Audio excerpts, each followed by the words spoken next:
had in the company was being a day lead custodian and serving really staff and students, as a day lead custodian. And I think it's kind of important to just share, that as a contractor providing custodial services, our employees, they're not just contract employees. I mean, we are, but we're also a part of the education process, much like teachers or principals or so on. But our focus as custodians is really making sure that we're providing a clean, safe learning environment for the students on a daily basis. And that's really, I think, what that's all about. One of the things I like about ABM is we've been able to focus on providing the standard operating procedures and the training and the tools, the equipment, the best technology, and really the best leadership to help make everything of every custodian that they can be. I know myself, obviously became a great career opportunity for me. And I think one of the greatest motivations for the custodians that work for us is a wonderful career opportunity. Currently, we have many managers, leaders, supervisors, and custodians that I've worked with for many of those years. In some cases 40 years, and some cases people have come up to be office managers, come up to be supervisors, managers in our mountain states. So a great career opportunity. And I think our leadership really helps to build the community too. So. Thank you so much for your testimony. You bet. Thank you. Next we have Hattie Rice.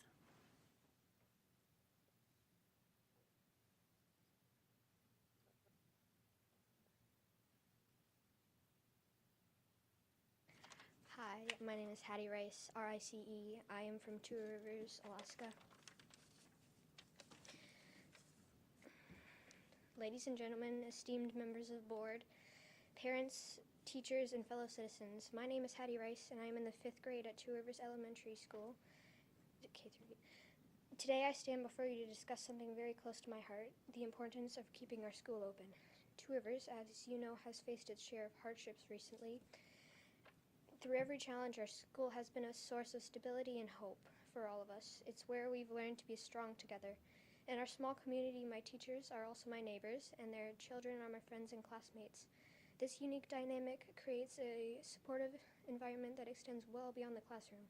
Today, I got out of school early, and my mom drove me 45 minutes to be here tonight. Are you asking me and my classmates to do this every day? This extra travel time reduces our time for homework, after-school activities, and family, which are crucial for our well-being. So, Fairbanks, have I got a deal for you? The Two Rivers School is sitting on a 140-acre property with miles and miles of ski trails, set back in the wilderness with no neighbors, no pollution, and no traffic noise. Join our school community and give your kids what they deserve, the best educational opportunity in Fairbanks. Small classes, endless outdoor learning with a charter school feel, and you don't even have to win a lottery. So act now. There's only 30 seats left. Thank you for the opportunity to practice my public speaking skills that I learned at Two Rivers School. I've got a question for you. Hattie, we have a question for you if you'll take it. Sorry, you're doing fantastic. Ms. Maple. Hi, I was wondering if you spend very much time at your school outside of your normal class, your class time. There's clubs after school activities. I go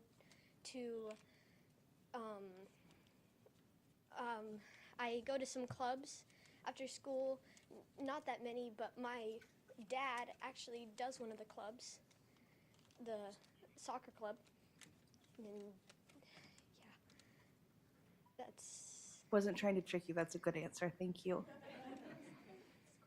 Thanks. Thank you again so much. Next, we have Jessica Horowitz.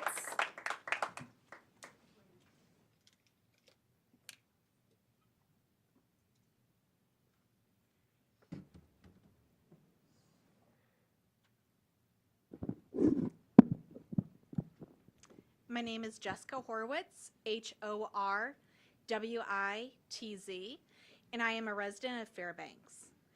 My comments tonight are about the proposed budget cuts regarding ELP and the closure of Two Rivers Elementary School.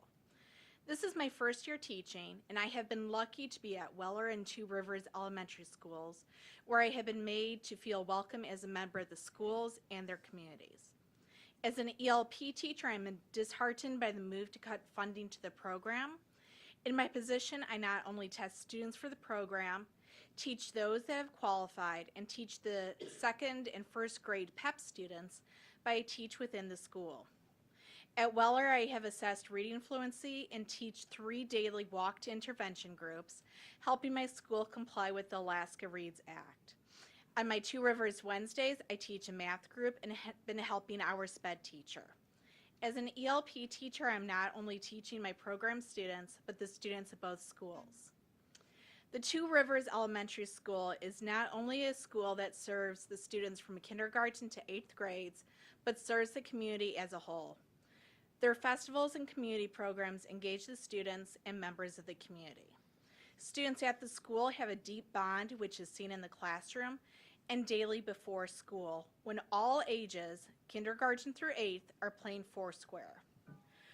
Losing Two Rivers would have an impact on families and students. Students would be bused for long drive times, impacting their sleep, which is a known impact on success in school. Students who have been lucky enough to have a tightly knit school community would be suddenly thrust into a much larger school community.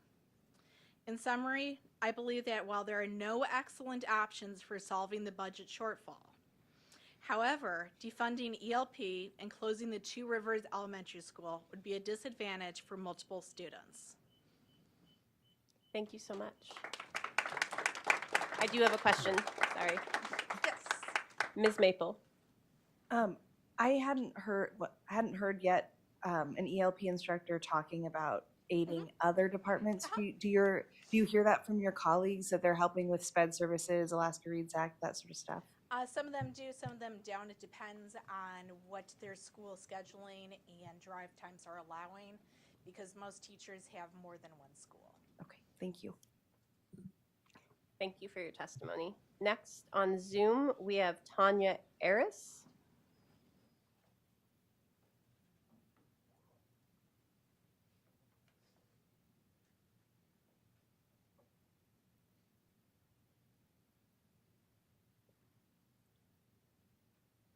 Hello, can you hear me? Yes, we can.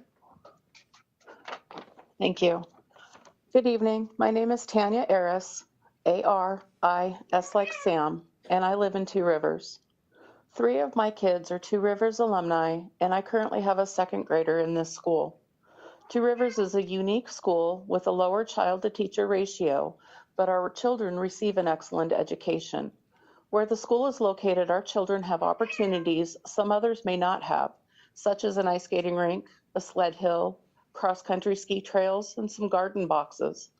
Our children not only learn in the classroom, but they learn outside of that classroom as well. I understand working within a budget.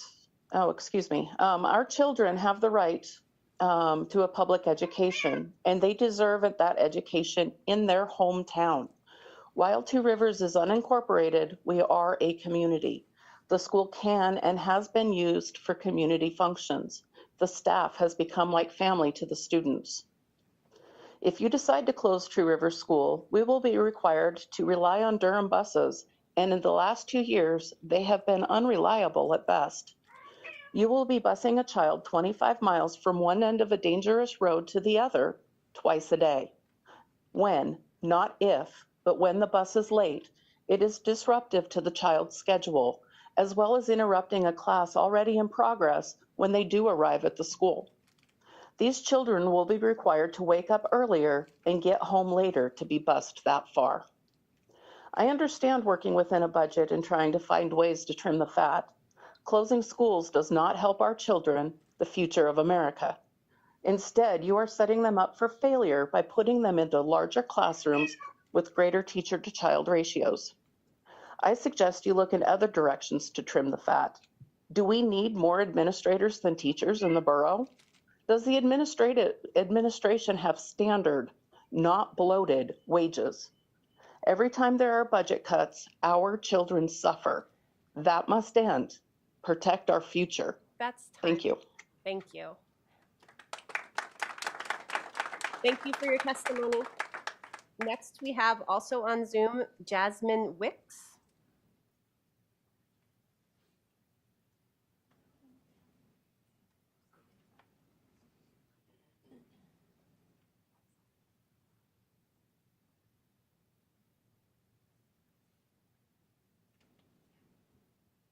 Hello, can you hear me? Yes, we can. If you could state your first name, spell your last name, and give your area of residence, you'll have 2 minutes.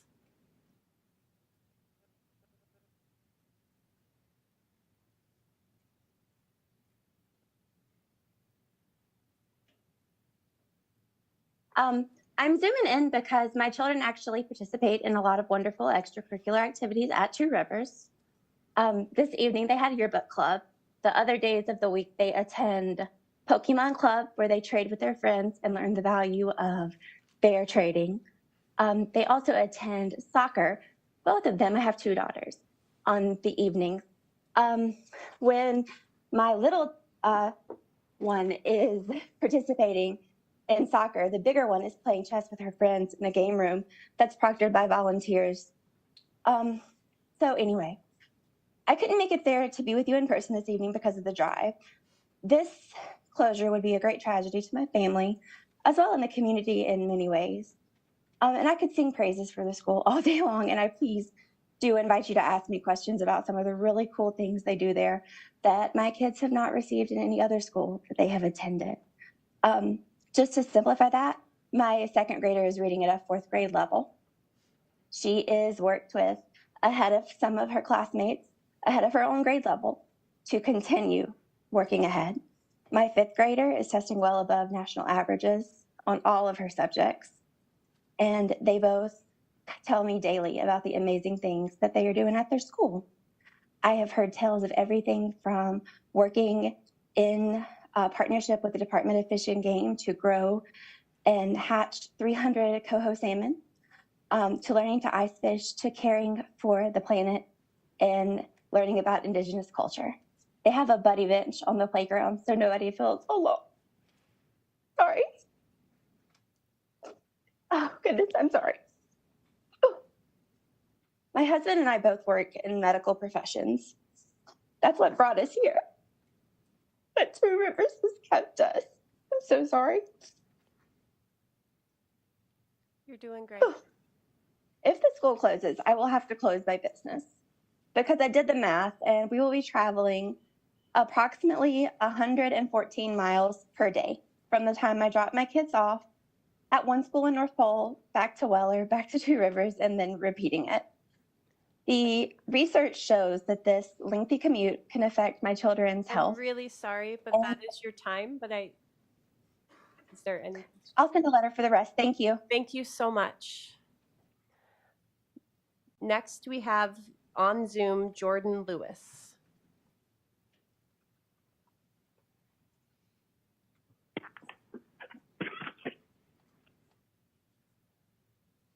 Hello? Yes, we can hear you. Hi.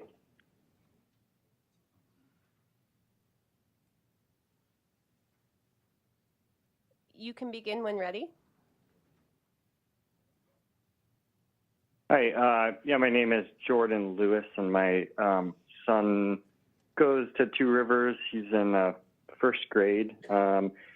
He's been to a few different schools, and so far, Two Rivers has been definitely by far the best school he's been to. Just, I mean, some kids, I guess, like him in particular, do much better with smaller schools. And I mean, he's got to do a lot of things at Two Rivers he didn't get to do at other schools. You know, it's really hands-on and outdoorsy. He gets to go ice skating and sledding and stuff like that. And, you know, he had a really good connection with his teachers and principal there.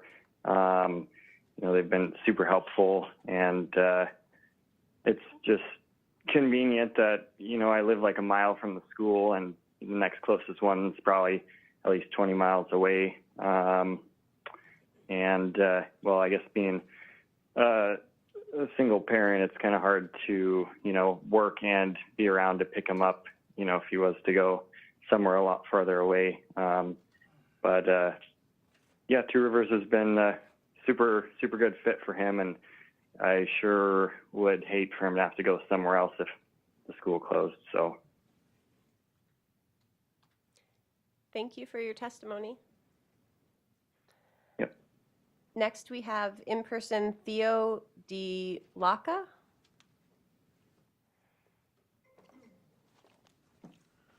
Hi there, I'm Theo DeLaca. I live in Two Rivers, last name Delaca.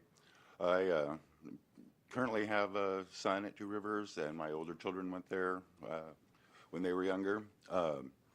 Over the years, as my teenagers ended up in high school in town, we did the commute to town, and I know kind of firsthand what the cost is of commuting for bringing kids to school, and kind of looking at the impact that this could have on the kids in the future with sort of extreme busing and long times, and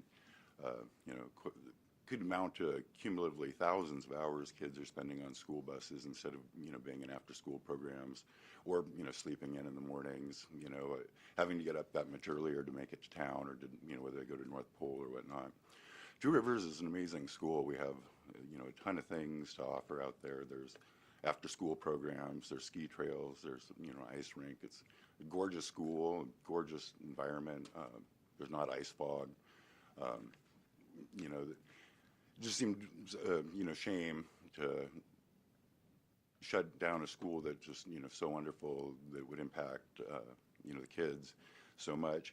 The other end of that is that access for parents is really critical, and it's not just going to PTA meeting or parent-teacher parent-teacher meetings, or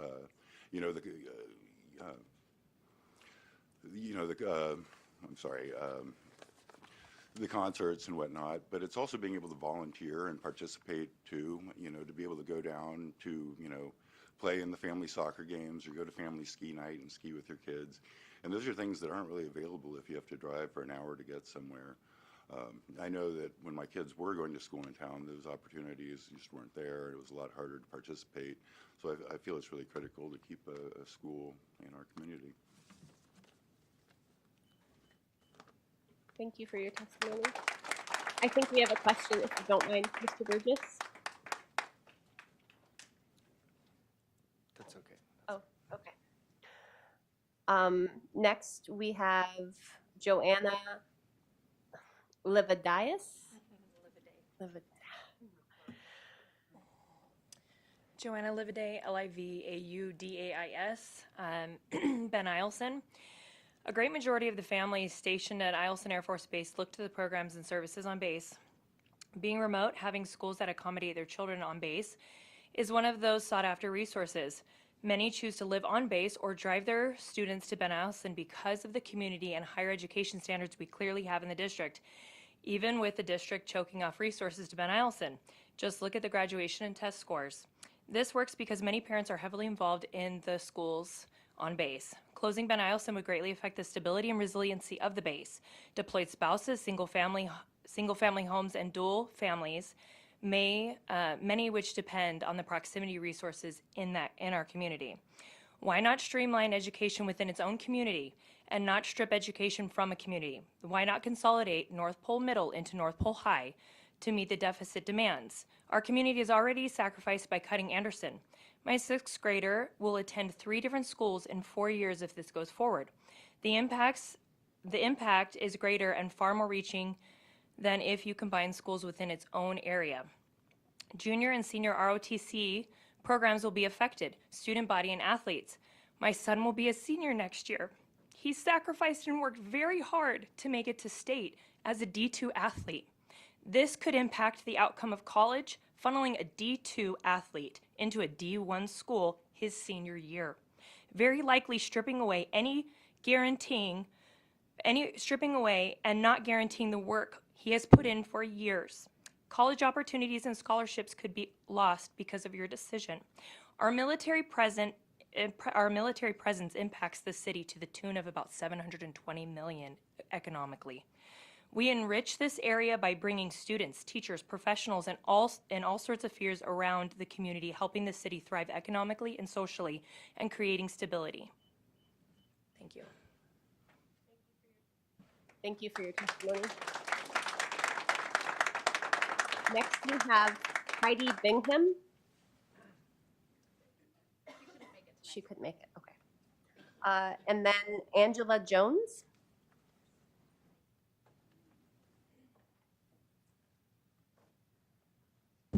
Angela Jones, Jones, Eielson Air Force Base.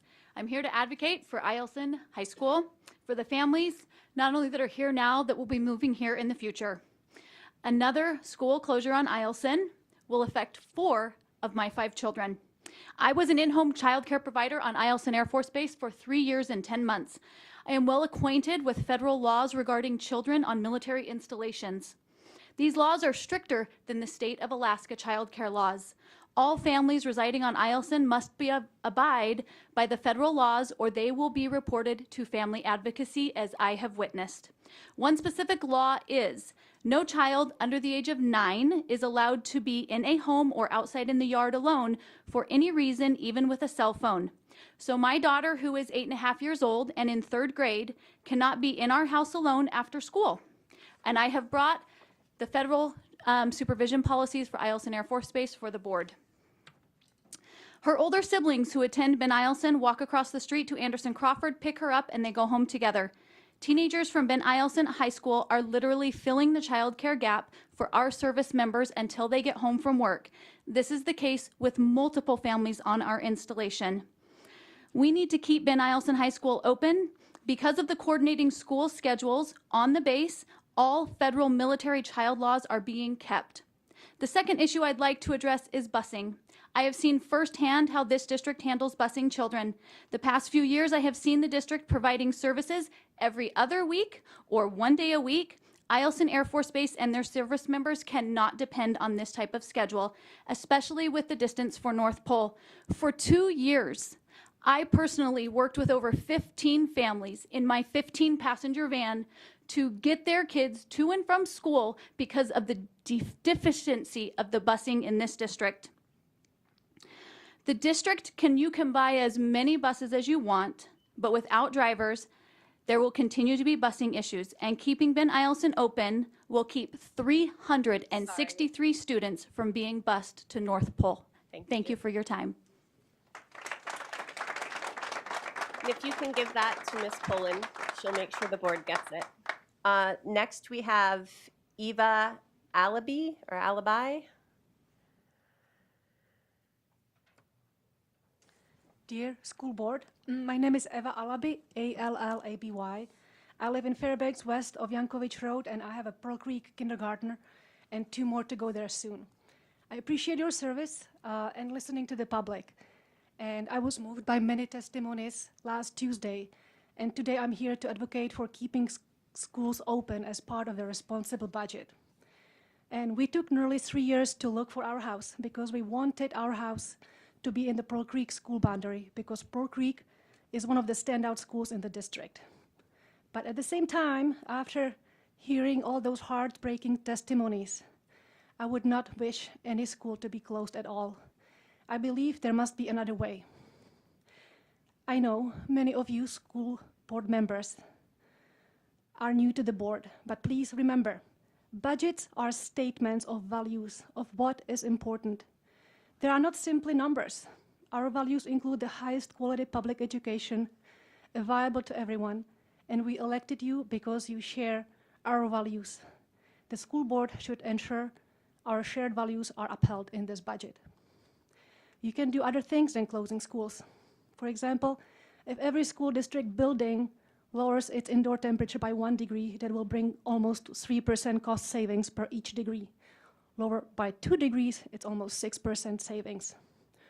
Or unused classrooms, you can shut down the school district admin building and move it to the underutilized classrooms space across the town. It's just an example. I remember my friend from Germany commenting about his son's school experience at Pearl Creek 10 years ago. He was surprised that his kids are looking forward to going to the school. What's wrong with that school? Can they even be learning if they are having so much fun? He thought. He grew up in Germany and never looked forward to going to school. And now, a decade later, I have the same with my son. He loves his school. Thank you. Thank you.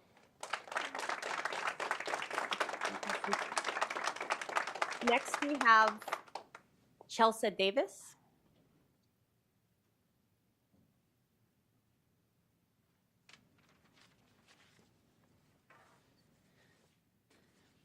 My name is Chelsea Davis, D-A-V-I-S, and I live in Two Rivers. Our Two Rivers community in the last few years has faced a myriad of hardships. So much has been ruthlessly taken away from us, and closing the school would be not just an inconvenience, but an entirely heartbreaking thing to see another historical building lose its liveliness. You talk about us having a hard time staffing as a reason for potential school closure, but majority of our staff is dedicated to this school and this school only. It's their second home that most have worked there for many years.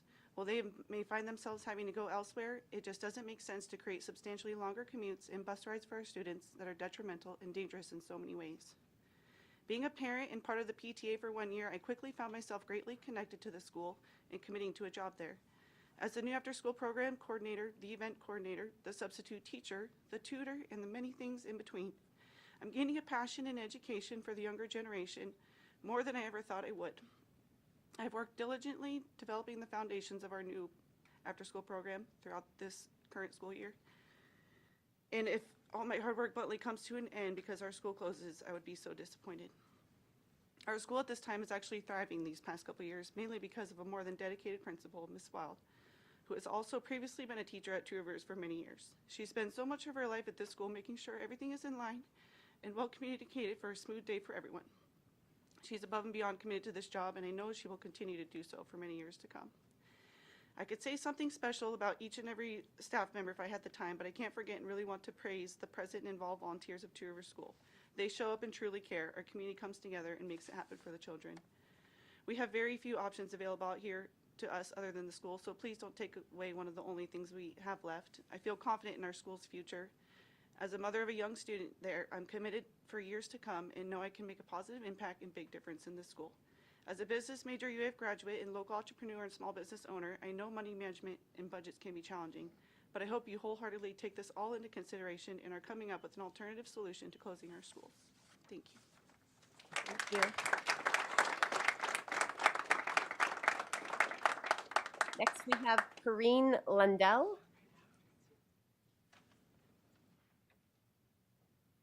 Boy, what she said, huh?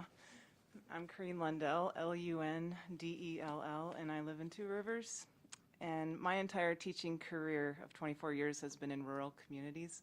My last 7 years have been teaching special education in Two Rivers. All the schools that I've worked with have been small multi-grade classroom schools, so I'm well versed in the challenges, and yet the benefits of those types of schools. So I appreciate you guys sitting in the hot seat and having to make these decisions. Thank you for that. And I know you're in a place to look at the current weather patterns and forecast the future. My message to you is that the forecast for Two Rivers is looking very good. Our current leadership, headed by Eielson Wild, is in it for the long haul. Eielson Wild leads a staff that chooses to be in Two Rivers. Eielson has supported the Two Rivers community historically in many ways. She has strong community connections, and I witness her building connections with the community every day, either due to activities, like unique activities we're offering the kids, or unique student behaviors. She has our school on a strong path of professional development and effective place-based education. As more community members become involved in our school, they better understand what's happening in the school, which helps dispel rumors and misconceptions. Our improved communication is building trust and a more positive and supportive environment. If you visit, we can show you the ways our community has made our school great. Please give our leadership, our staff, and our community the gift of time to create and innovate. Open up Chena Hot Springs Roll to increase our enrollment. Consider adding a homeschool coordinator within our building. We hope you continue to acknowledge the unique benefits of rural schools. Rural schools increase access to education. And I believe Two Rivers is a gift to our school district. And since I started talking about forecasts, sorry, I have to that's say the future's so bright up Chena Hot Springs Road. Thank you. All right, next we have Nicholas McMillan.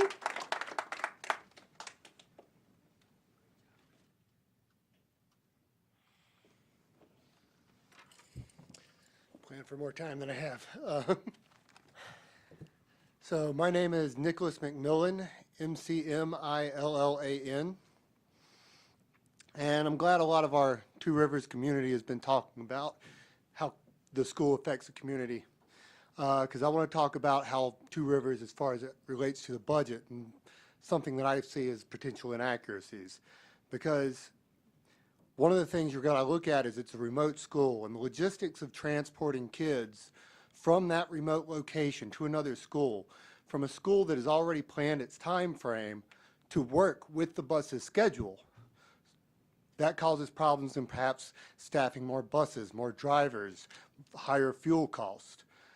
And then on top of that, you're looking at 7 kids per class grade, added 2 classrooms. That's looking at additional teachers perhaps on the level that you're not dealing with at the Two Rivers School, as well as other factors, administration, additional buildings.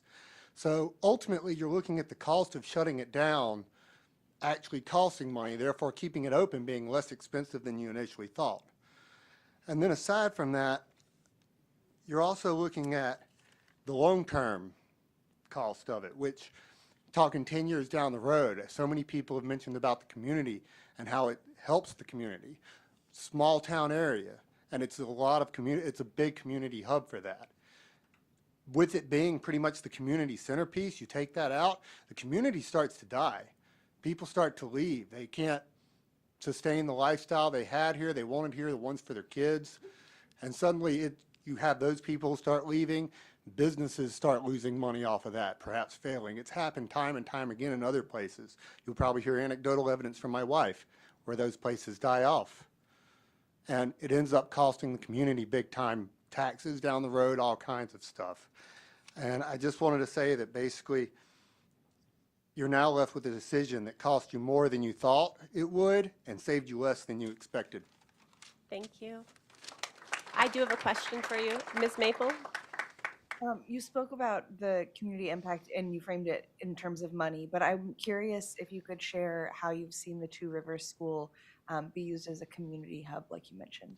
So they host a whole lot of events as far as stuff like that, fundraisers and stuff like that, not just for the school, but like Halloween parties. So those funds will go to the school, or sometimes if people want to host other events to say if somebody's having trouble with something and, or the community as a whole wants to improve in some way, they may talk to the school and see if it's possible or legal for them to, hold events there that they can do fundraising for. It really is a community hub. And taking it away would impact the community on a big level. It's before this, when religion was more popular, you had churches. It's not really so much the case anymore. Thank you. And I believe next we have Summer McMillan.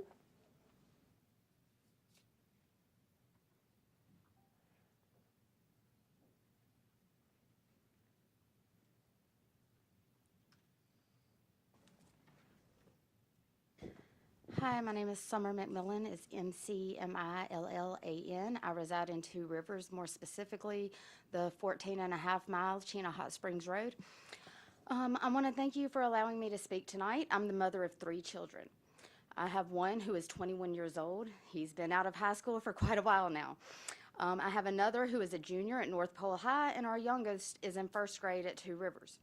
I want to let you know that I have seen and experienced firsthand the socioeconomical effects that closing an elementary school like Two Rivers has on a community. You have to excuse me, I'm a little emotional. It will be catastrophic to the Two Rivers, Pleasant Valley communities. Families will leave, and they won't just move to town closer to Fairbanks or North Pole. They will leave the state of Alaska. They will go to the lower 48, where there are less harsh climates and the cost of living is lower. This will cause the real estate market to tank in our area. Small businesses will lose customers, and as my husband said, they will eventually close. The borough will also need to take into consideration the amount of tax dollars that the people in Two Rivers and Pleasant Valleys all the way up and down Chena Hot Springs Road pay. Closing the school in an area that's already struggling to maintain population will be detrimental. It's not in anyone's best interest to do so. And I want to just take a moment to tell you why my husband and I chose Two Rivers. When it was time for us to PCS from Fort Carson, Colorado to wherever we wanted to go, pretty much, we had the choice to choose some of the most sought after locations in the world. Germany, Hawaii, Texas, Georgia, California, we could have gone anywhere. We chose Alaska because we wanted the Alaska experience. We wanted the small town, tight-knit community that I craved, that I had growing up until our local school closed. That's time, but thank you. Next on Zoom, we have Trinity Backman.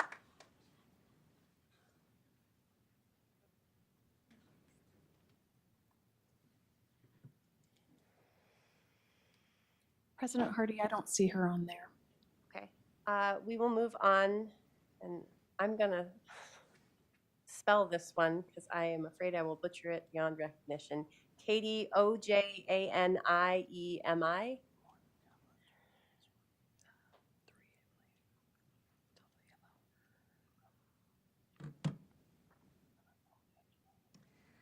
Hello, my name is Katie Ojaniemi, last name Ojaniemi. I live on Two Rivers, in the Two Rivers community on Chena Hot Springs Road. I am a former student of Two Rivers Elementary. I attended Two Rivers from kindergarten all the way to 8th grade. Now, Two Rivers is a really important asset to the community. I've learned a lot, not just academically, but about life and how to be a good person. I got to go to countless field trips, like outside the community of like Fairbanks. I got to go outside the interior. I got to go on hikes, like camping, all these cool adventures that a lot of other schools don't get to do. So this school, along with the bus transportation it has, allows kids to have safe transportation to Two Rivers, and it also allows families and parents to have normal work schedules. Now, if Two Rivers were to shut down, the 45-minute to an hour-long drive into town is a lot to ask for 5 to 13 years old. I am a current student of West Valley High School, and I have to wake up at 6:30 in the morning just to make it to school on time. And for me, that is still hard. So imagining somebody the age of 5 to do that is insane. I don't know how you guys could do that. So a lot of kids won't really be able to make it into town to other schools. So a lot of them will probably just have to resort to homeschooling, or parents are going to have to take a lot of time off work just to get their kids to and from school. I really ask you that you keep Two Rivers in mind and keep it open. It's a really big asset to our community. Thank you. Thank you. Next, we have Amanda Ojaniemi.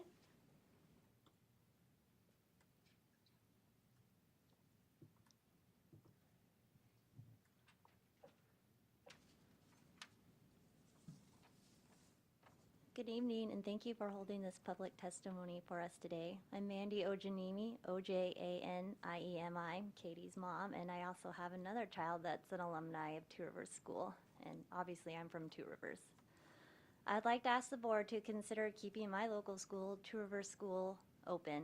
Two Rivers School is an integral part of the Two Rivers Pleasant Valley community.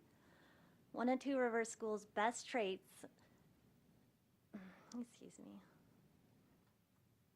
is how children are taught to be part of the community. The students are often working on community service projects. Another cool thing about the school is the older students help the younger students, and they often form a special bond with their big and little. My children have made lifelong friends from that school. Two Rivers takes a whole person approach to education, making excellent people and students. This takes a building full of wonderful staff. My children have benefited from support from every single staff member there.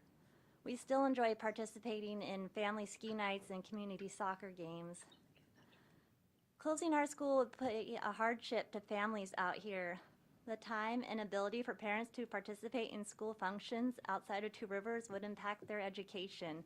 The travel times for students to another school would make for a long day for little ones and would take away from family time at home. I am curious if the math has been done on the actual cost savings considering the increase of cost to transport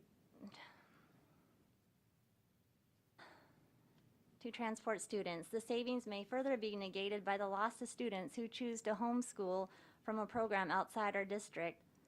The loss of jobs the school provides would also greatly affect our community because so many of the staff choose to live in Two Rivers. I can empathize with the tough choices you guys have to make. I hope you will consider keeping Two Rivers School open, providing a quality education, making outstanding citizens, and continuing employment for our staff that goes above and beyond. Thank you for your time. We have a question for you, Mr. Doran. Thank you for coming tonight. Could you just give us an idea? Your daughter was there all through 8th grade. Yes, she was. In the upper grades, she could have gone to middle school. Yes. As a parent, why did you keep her at Two Rivers? What was the... For one, the busing time is over an hour one way. And then the wake up time for the bus is crazy. Those kids are on the bus at like 6:05 or something in the morning from where we live.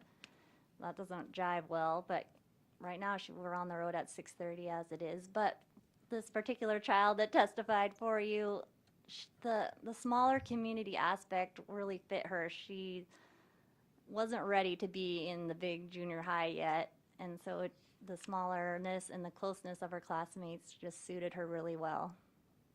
Thank you.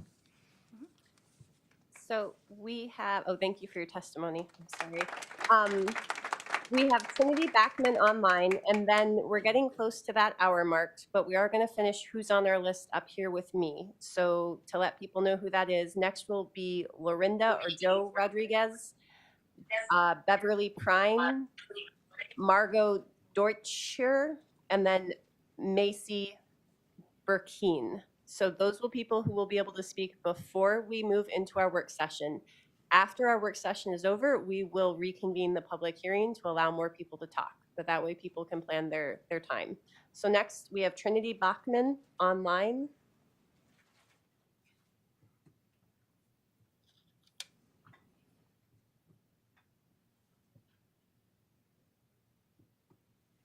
Can you hear me? Yes, we can. My name's Trinity Bachman. My stepson Brantley attends Two Rivers. He has attended a couple other elementary schools, and Two Rivers is different from them because they have allowed him to grow in ways the other schools hadn't. They're very hands-on with all the kids, and they do a lot of outdoor activities that allow him to learn things while not just having to sit in a classroom. The school is a very good fit for the Two Rivers community and the families that live out here. My stepson has grown very fond of the teachers and the activities they allow him to experience.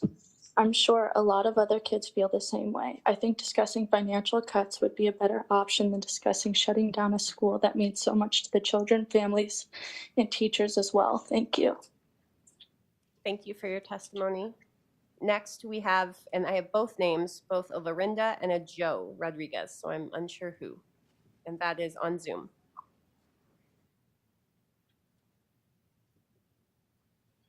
Hello, can you hear me? Yes, we can. Okay, my name is Lorinda Rodriguez, Rodriguez. I am from Eielson Air Force Base. Um, as a military family, we have faced hardships, notably relocating to a state with inadequate education support.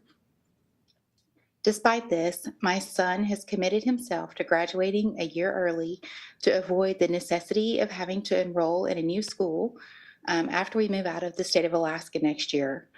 To facilitate this effort, my husband took the necessary steps to extend our tour here.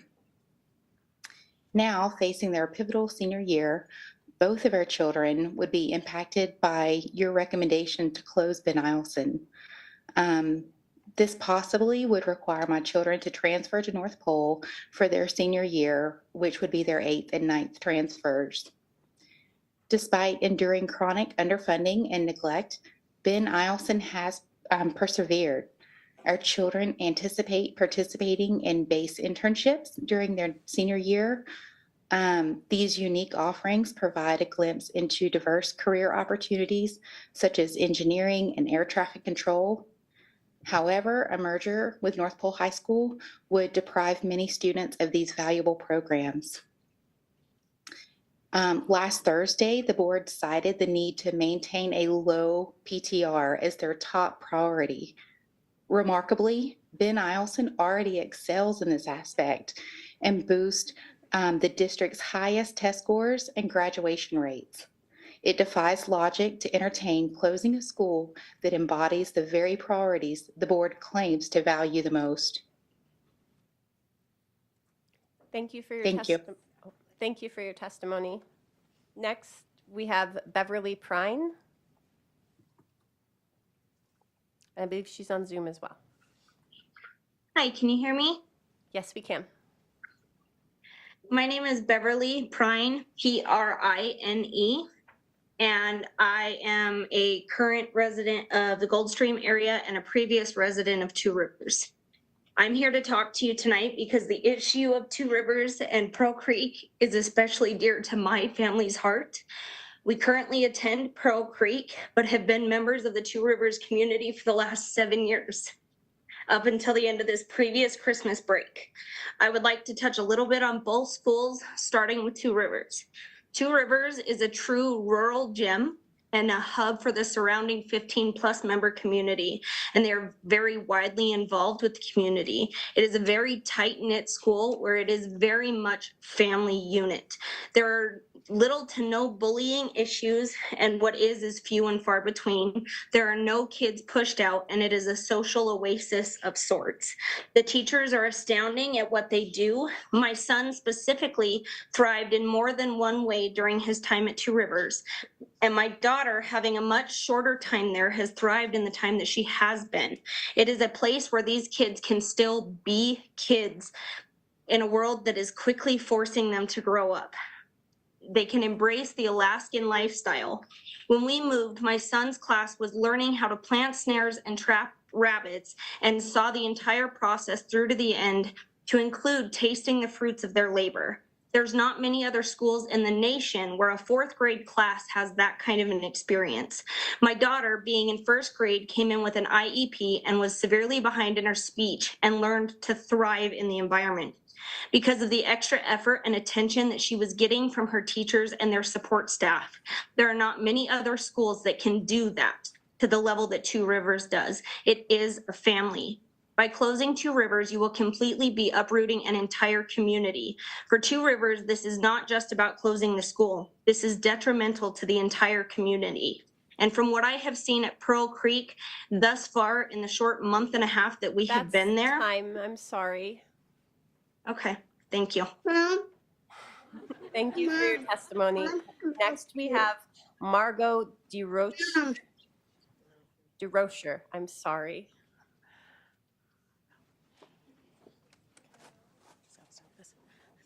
Hi, my name is Margot DeRocher. That's DeRocher, and I currently live at Eielson Air Force Base. I'm an educator, I'm a teacher, I'm a parent, and I'm a community member of the Eielson community. Tonight, I'm here primarily as a teacher to advocate for my students. I teach 8th to 12th grade social studies at Ben Eielson, and my students are amazing. You've heard from several of them. Several of them can't be here because of the distance. So tonight, I challenge every single one of you sitting up there to come to my school and listen to my students. Listen to them say that they are afraid that they won't be in the top 10% of a consolidated Ben Eielson North Pole High School class and lose the UA Scholar Award. That they are afraid that their future will be impacted because we are switching sports divisions, and that they're going to go from a D2 to a D1 sporting division. That they're afraid that they're going to lose out on opportunities to be leaders in their school community. I'm afraid and I'm concerned for my friends and my community, for the students that can come to sports only because they can walk home. That the kid that never got to participate in a sport because they didn't have access to it. I'm afraid for my community, and I'm concerned for my students who take care of their children and plug the gap for the childcare issues that this community faces. I'm a parent. My daughter is a junior. She's skipping a grade so that she can graduate this year. So this doesn't impact her, but it impacts so many more of the students that I teach. This is the only secondary high school that you are considering closing this year. Our graduation is May 15th. That is during the curtailment window that you have proposed for the schools that are closing.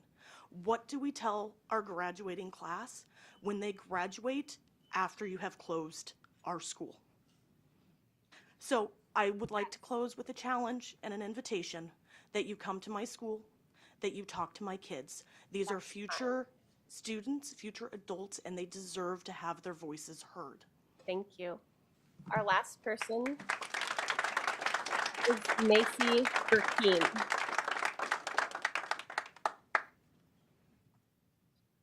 Is Macy here? Oh, there we go. Thank you. Good evening. My name is Macy Burkeen, spelled B-U-R-K-E-E-N. I live in North Pole but go to school at Ben Eielson as both my parents work on the base. My dad is currently serving his 22nd year of active duty and is preparing for retirement by applying to step alongside my JROTC instructor, Senior Master Sergeant Manning. I was so excited about the idea of my dad getting to see how much I do in JROTC and him getting involved with me and my siblings' school life. This is because last year he was deployed in Africa and I was restricted to only communicate my achievements with him through the phone. I looked forward to the idea that he was going to be that much more involved in my school life and him being able to be a part of the opportunities that I and all of the students at Ben Eielson are able to receive. We are not just some school. We are without a doubt overlooked, but it does not make the family and friends I have made in this school any less of importance. I moved here 3 years ago. I'm a military kid and it happened a lot in my life, but as many of the other military kids could agree with me on, we know how it goes. We know the process of saying goodbye, transferring schools, staying in TLF, and finally getting a house, just to step foot in a completely different environment and school where nobody knows you. We are used to starting over, but it does not negate the fact that we do not like it. I lived in England before I moved here, and when I heard I was moving to Alaska, I'm going to be honest, I was not looking forward to it. It feels like right when you finally find your place in the new environment, you have to leave it all and start over again. I was scared of the idea that I was going to have to go to a high school with the potential that these kids at Eielson could be mean and judgy. And when I finally arrived, I realized I could not have been any more wrong. The kids at Ben Eielson are so kind. The staff is incredibly welcoming, and the student council that I gratefully now get to be a part of gives all the new kids tours, and they invite you to their lunch tables and are genuinely some of the realest friends I have ever had. We have had the opportunity to walk over to Crawford Elementary and read to all the little kids for student council, pick up trash and shovel snow to help out for Kitty Hawk, and in JRTC we have so many opportunities that I've taken up that have literally shaped me into the person I am today, and I would not have half the public speaking or leadership skills I have right now without it. Even without the endless opportunities this school has given me, I would not choose to switch schools because the people are what makes Ben Eielson. It breaks my heart to think that we might not all go to the same school next year and that the families and bonds we have made are now skewed because we didn't have enough money to keep it running. Thank you so much. We do have a question for you, Macy. Mr. Doran. Thank you. You put a lot into those 2 minutes. Did I understand correctly you have been to other military high school? Yes, sir. Okay. If you, not saying anything bad about either one, but as Ben Eielson, I'm assuming maybe a bigger school, but what has Ben Eielson offered you compared to that other school? The school itself physically is not as big as my other schools, but I've definitely taken up a lot of more opportunities because now I'm in high school and just I'm in all sports all year round. I do student council, JROTC, all the things that really have grown me into the person I am today is because of the opportunities I have at my school. Okay, great, thank you. Yes. So at this time, we are going to, I guess the procedure would be lay the public testimony on the table, and we'll pick it back up after our work session. So we'll give board members and our administrative staff some time to move to the work session. You will have an opportunity, if you stick around, once we finish our work session, we will reconvene the public testimony portion of the evening. Thank you.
would be on the current budget situation, and then have the board have conversations around that. Andy DeGraw will also talk about different choices that the board makes and how that might impact the FY26 budget in terms of the known deficits there. And so just welcome a lot of conversation around the current budget and where we potentially might be with SB 140 impacting our current budget. So if Andy can air team, I'm not sure if that's possible, Tony. Could we put that on the board for folks to see?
All right.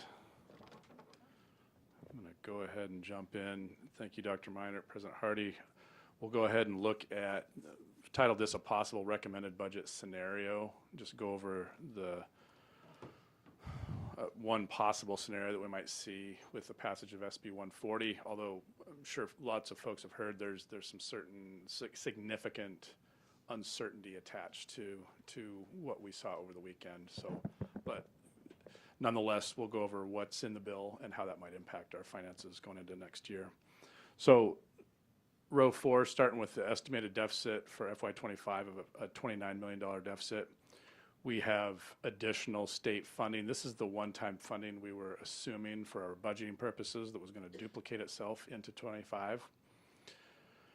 The additional local funding, that would set the local contribution at $59 million. That's an additional $5 million from the borough. That leaves us with a deficit remaining of $16 million that we would need to cut from the budget in order to balance for FY25. So starting with row 10, we're here looking at the possible implications of additional revenue from SB 140.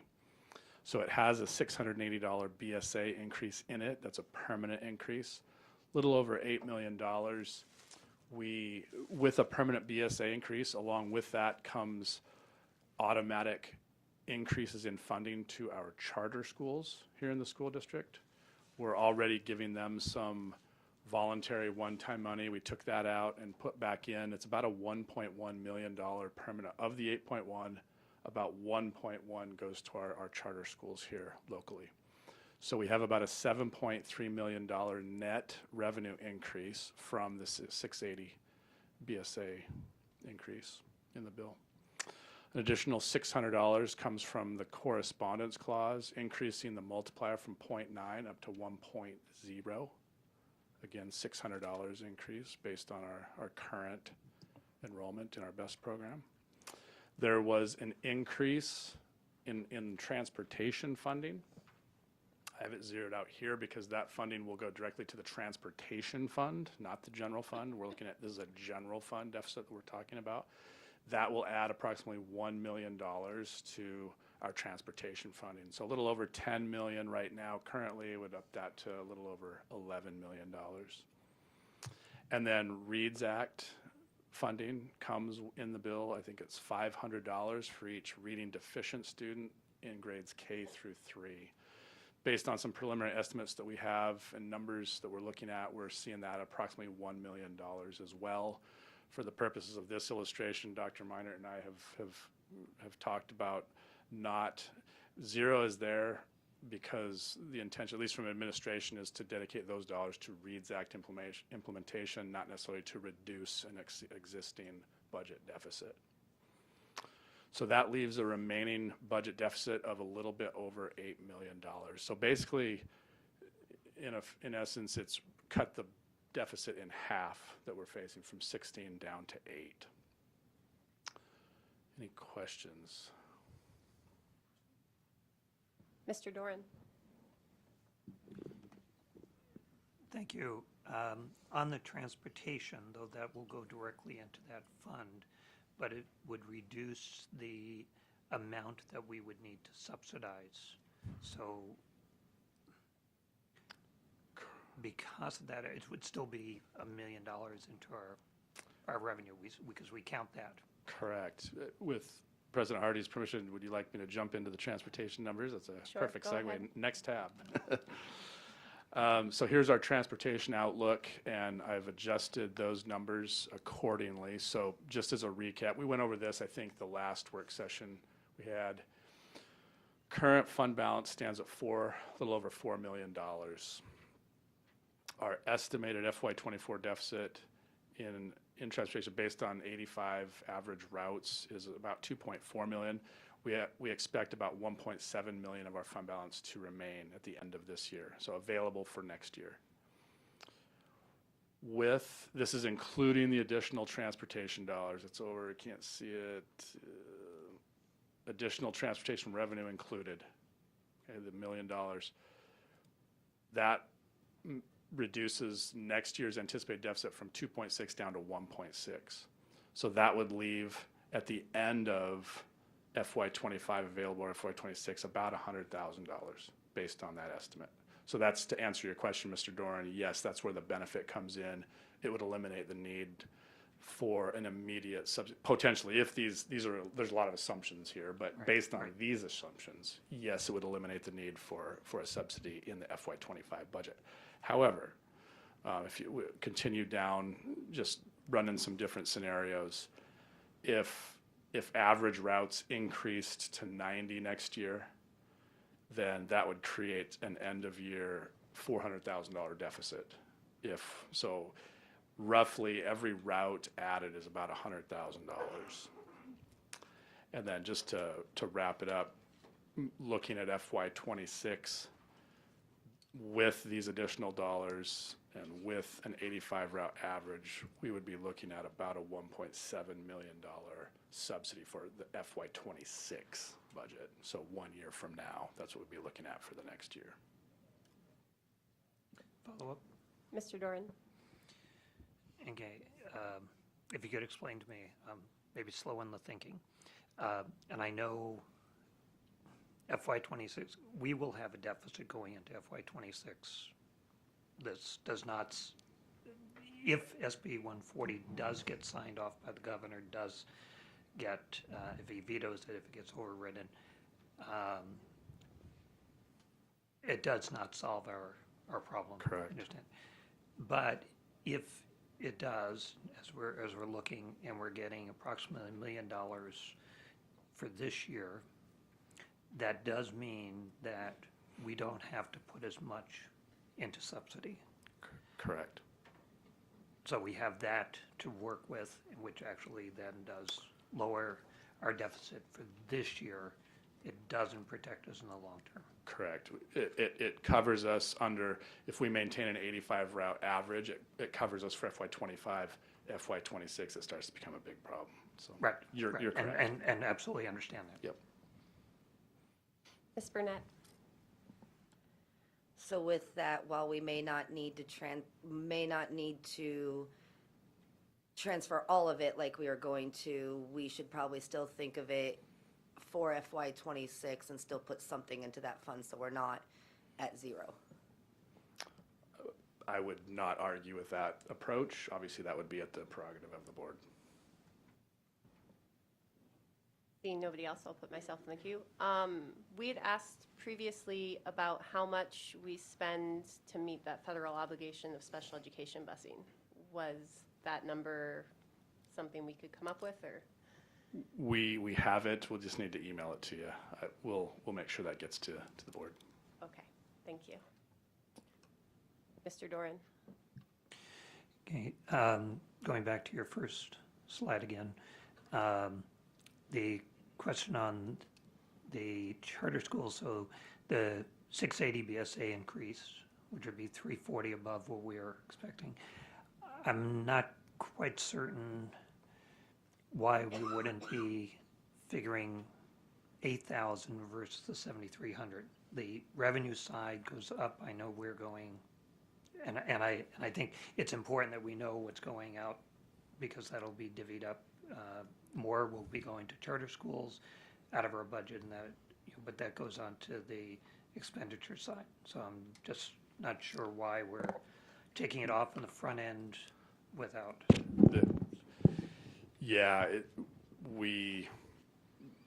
The short answer is this is a purely revenue-based list. We don't have an expenditure section here, so that's the short answer to why.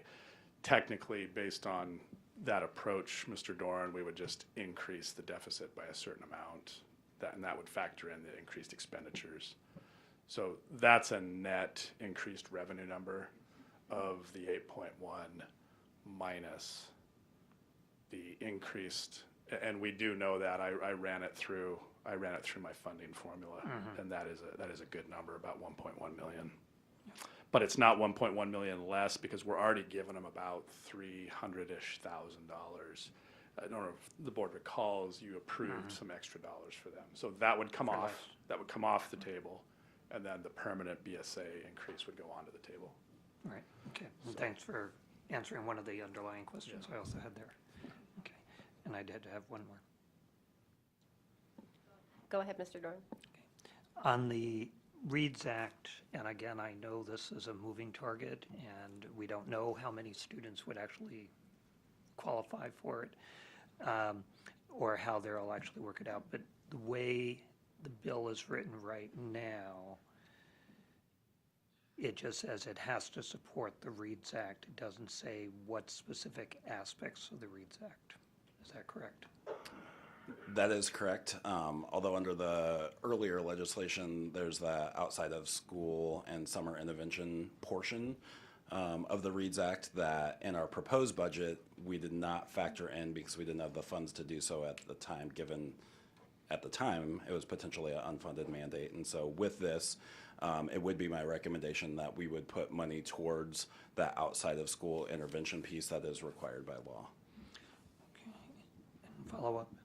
Go ahead. I appreciate that recommendation, but I still don't understand why it's still income to us to use, and then it's how we allocate it out will become the final part. So if it's going to wind up on the expenditure side, well, we don't have it balanced off on the revenue side. I'm confused why we're still going with a zero when we're going to spend it out. So it would be the same response as the charter response that I gave Mr. Doran. We could put $1 million right there, and then, but this deficit, this top line deficit, does not include any additional READS Act implementation. So I would need to go there. And so you have the same net effect bottom line. I see what you're saying. So, okay. But as it relates to the deficit that we came in with, a couple of months ago, that wasn't on the table at the time. And so what I just did with the spreadsheet would address your specific point there. So we have the $1 million in there, but then those expenses, corresponding expenses that come with that, would need to be added into the top line deficit. Okay, and if I might just, I'm going to pass to Ms. Burnett. She's been waiting. Thank you, President Hardy. I just want to say I actually prefer it that way. The legislature was very clear when they passed this bill that those funds needed to go to those purposes, and to just take them out and put them over there to begin with makes sense. That way we are not in any type or way of situation of wanting to touch that money for something else. They were very clear, and if we don't want this to be vetoed, we want it signed, and we don't want something cut in half in June like we know could happen, it's very important we follow along with that. Mr. Doran, did you want to follow up? yeah, and I don't want to get into a big debate on this tonight. I appreciate the explanation of how you were calculating it. But I do want to keep on the table and understanding that it needs to be used for the READS Act, $500 per student with a reading plan.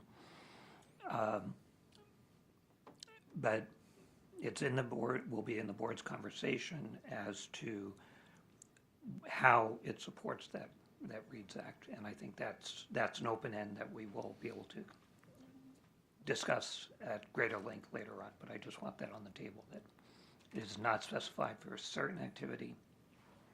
It is for the READS Act support. Absolutely, and my team is currently working on how we would foresee using that money in terms of implementation plan, and we'll be sure to get that to the board before they take action on the recommended budget. Follow up. Go ahead, Mr. Doran. Just as your team is looking at that, question that has come to my mind, does that $500 follow those students? And I know there's lots of details to figure out if it's passed, where the regulations are, or how it, but if it follows those students, and then how that would impact going out to schools. Yeah, it truly would, and that was kind of our conversation coming into tonight, and moving that $1 million aside, is that it truly would impact those students that had reading deficiencies. Only those students that have the RAP plans access to the after school and summer opportunities, plus some tutoring opportunities that we might do with that funding. So it truly would follow those students that the funds were intended for.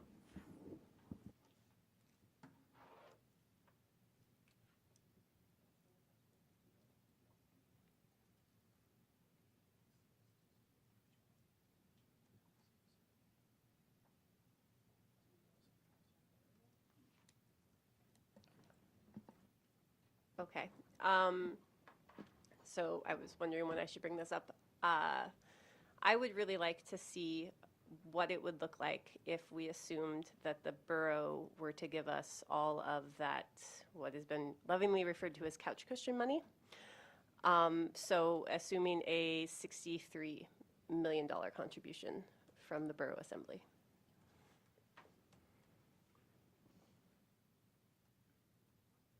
So yeah, it would cut that remaining $8 million deficit roughly in half.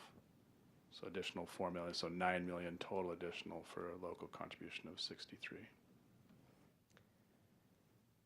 If there's any board comment on that before I move on, Mr. Burgess. The last I heard, I thought the mayor was offering 10 million out of that 13, not the full 13. So. Yep, you are correct. The mayor has said that he would like to propose his budget at 10 million, but newer board members, it is up to us to be able to prepare and ask for what we think is the best educational policy for that. I've probably said this a lot in this boardroom. We are the educational policy experts, and they're in control of the purse. And we are fully within our rights to ask for more, and they are fully within their rights to tell us no. But as many conversations happened last year, you can't get what you don't ask for. And if we feel like it is better and sounder educational policy to ask for this money, then that is up to the board to make that decision. And it is a board decision. My personal views, so Brandy Hardy, board member, is we have heard a lot from our community about the needs. I mean, we've sat here and listened for an hour already, and we're hoping to listen to more after this, that our community wants more time. My hope is that if SB 140 passes and is funded and we ask for that bigger amount, it gives us some room to breathe. $4 million deficit is something we can tackle more thoughtfully than a $29 million deficit. We are about to enter our strategic planning phase, and we've already set aside money in our budget to create a new strategic plan. And part of that strategic plan is envisioning what Fairbanks education looks like, what we want to see going forward. And I think that that is a pretty opportune time to do what we've been asked by so many community reading emails and tonight, to really put everything on the table and say, perhaps we don't go forward with any school closures this year. And we give our community a chance to come out and really tell us what they want it to look like. How many elementary schools do we need given our current population? How many junior highs do we need? Do we need junior, senior highs? Do we want more magnet school models? There is any number of things and innovations. I know when I was teaching at Tananal in 2018, this district invested quite a lot of money in exploring a K-12 model that had students looping and that had more personalized learning and different options. We have an opportunity, assuming that that funding is there, to get off the merry-go-round. I am, as an educator, really tired of having politics control educational policy. Our community deserves better. Our schools deserve better. I have come around to the fact that we do, I was part of the Fairbanks baby boom, and I know Mr. Burgess, you were too, where we were building new buildings, and man, would I have liked to have been on the school board at that time, but I'm not. So I have to grapple with the idea that there are far less children in Fairbanks than there once were. So we can't keep funding square footage, but we can be thoughtful and really lean into our community to build Fairbanks education the way we want to see it, the way we hope can grow within the confines of what we've been given. That's my personal take. I would like to give us time. Ms. Burnett? Thank you, President Hardy. I agree with you for the most part. I do worry about the fiscal financial situation of our district in years to come. I do believe, our emails are resounding with testimony. I visited Tickasuk today. I'll be visiting Pearl Creek on Wednesday. I'm going to make my way to Two Rivers on Monday. Going to get out to Ben Eielson as well. I 100% agree. I just worry about the fiscal responsibility of our district and what's going to come in 26 and 27. We're going to be starting 26 already $5 million in debt. And then we have to take into consideration the teacher contracts of another 3%. Plus we'll be doing FPA as well. There's just a lot to consider, and if we do push this off and we don't do it, we do need to consider this for 26. I know that we don't want to close schools, but our district is in pain. Point well taken, Ms. Burnett, and I want to be clear, and I am not saying that we can not close schools. It means for 1 year, we can give ourselves the time to thoughtfully discuss the right way to do this, but we do have to start making tough choices. So I don't want this to be kicking the can down the road. That is my perspective. Ms. Marati.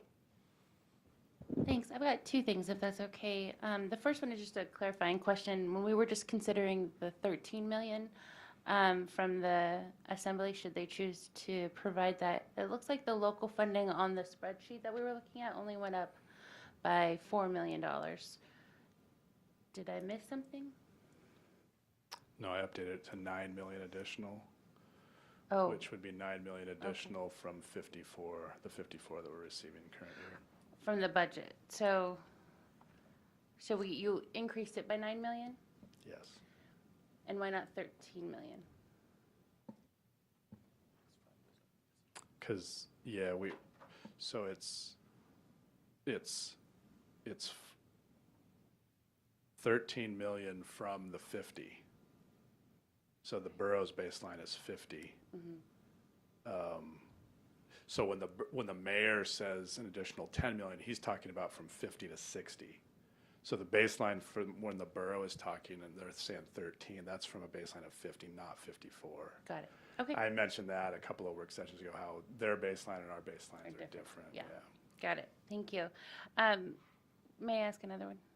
Go ahead, Ms. Marati. Thanks. I love the idea of deep diving into what this district actually needs versus just surviving and reacting to the lack of funding every year. And I hear you about our opportunity to get off the merry-go-round. I'm just asking, and maybe Mr. DeGraw can show us how mathematically we can do that. Because right now I don't see that we can get off the merry-go-round with a $4 million deficit and a $6 million deficit next year. So how do we get off this merry-go-round so that we can have that conversation? That's a $20 million question right there. So my estimates, my conservative estimate for our starting deficit next year is around $10 million. And it includes, a significant rise in salaries and benefits. So, I'm going to say some unpopular things here, and I'm not going to apologize for that. It's my professional duty to do that. And I've said this before, the only way we're going to get off the merry-go-round and break the cycle is, regardless of whether we like the outcomes or not, we have to live within our means. And when I'm going to just cut to the chase and be blunt. When I say live within our means, I mean salaries and benefits. That's 85 to 90% of our bill each year. It's our people, and we have phenomenal people. When I'm talking about salaries right now, I'm not saying that our staff is overpaid in any way, shape, or form. However, we can't ignore the reality of the revenue, the fixed revenues that we receive. We can't raise any more money. We can't do it. And so, and this isn't a one-year cycle either. It's not a one-time deal. It's been I would say a 20-year, you can see, you look back. If the district never resolves to live within its means, we won't ever break the cycle. And lately, we haven't liked the means at all. It's awful. We're not receiving the means that we should be receiving. So there's a ton of detail that goes into the answer. I could go on and on for hours. It's a good question, Ms. Marati. I appreciate the question. That's the short answer. And the problem right now is we're structurally overextended as a district based on the means that we're being provided at the state level and the local level. Federal is there as well, but it's a small portion of the pie, and we can't really pull the lever there that we can with our local funding as well as our state funding. We're seeing some progress, but what you can see, when I say structurally overextended, what that means is the deficit's so large that you can't really move the needle. So back to, excuse me, how can we move the needle?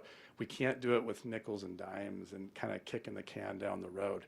It takes actually changes to how we do business as an organization. It's going to take some, and so I can appreciate going back and taking some time. The problem is that can't be misconstrued as, oh, good, we dodged it, because that's why I'm saying minimum $10 million for 26 and probably $13 million for 26. And so we're going to be right back. And I think I don't want to speak for Dr. Miner, but ultimately our official recommendation tonight is to stay the course, that the board stays the course. And I personally can appreciate the difficulty and what we're facing. I would say I understand it much more than the average person. I've seen it every day for the last 5 years. But we're in the situation, and it's not going to take nickels and dimes. It's going to take big, significant, more on the radical side of changes. And again, I'm just going to keep saying it. We have to resolve to live within our means if we want to get off the merry-go-round. I'll stop there and finish my rant. No, that's well taken, and I want to say, because perhaps I wasn't clear, that it isn't that school closures with our current funding level, that's an inevitability. But we could be more thoughtful about which ones, given some more time, which SB 140, that BSA increase and asking more from the borough could give us more time, but it's 1 year. It is not saving schools. It is giving us time to be more thoughtful and looking at what can really happen in our borough to live within our means. Mr. DeGraw. And just to follow up, I think I mentioned this earlier, there's still, it's still a long way to go before that 680 BSA increase becomes permanent and 100%. And so that would be our caution tonight in, doing too quick of a pivot away from the work that the board has done up to this point, as well as it's amazing the amount of work that's been done to this point by a lot of people. And so our caution would be, thank you, that 680, you could make an argument it's maybe not even a 50-50. I don't want to put the cart in front of the horse, but there's significant risk there in counting on that. And I guess I'll just leave it at that. Yep. I'm going to go one more, and I know I'm taking up a lot of time. Part of that is that SB 140. It was voted in by both the House and the Senate. The Senate voted today, and there were only 3 dissenting members. That is more than enough to override a governor's veto. If our legislature voted for it, and I've seen many of them posting that they want our school saved, then I would suggest they stand by their votes, because that is more than enough votes to override a governor's veto. Ms. Burnett and then Ms. Marati. Oh, sorry, Mr. Burgess.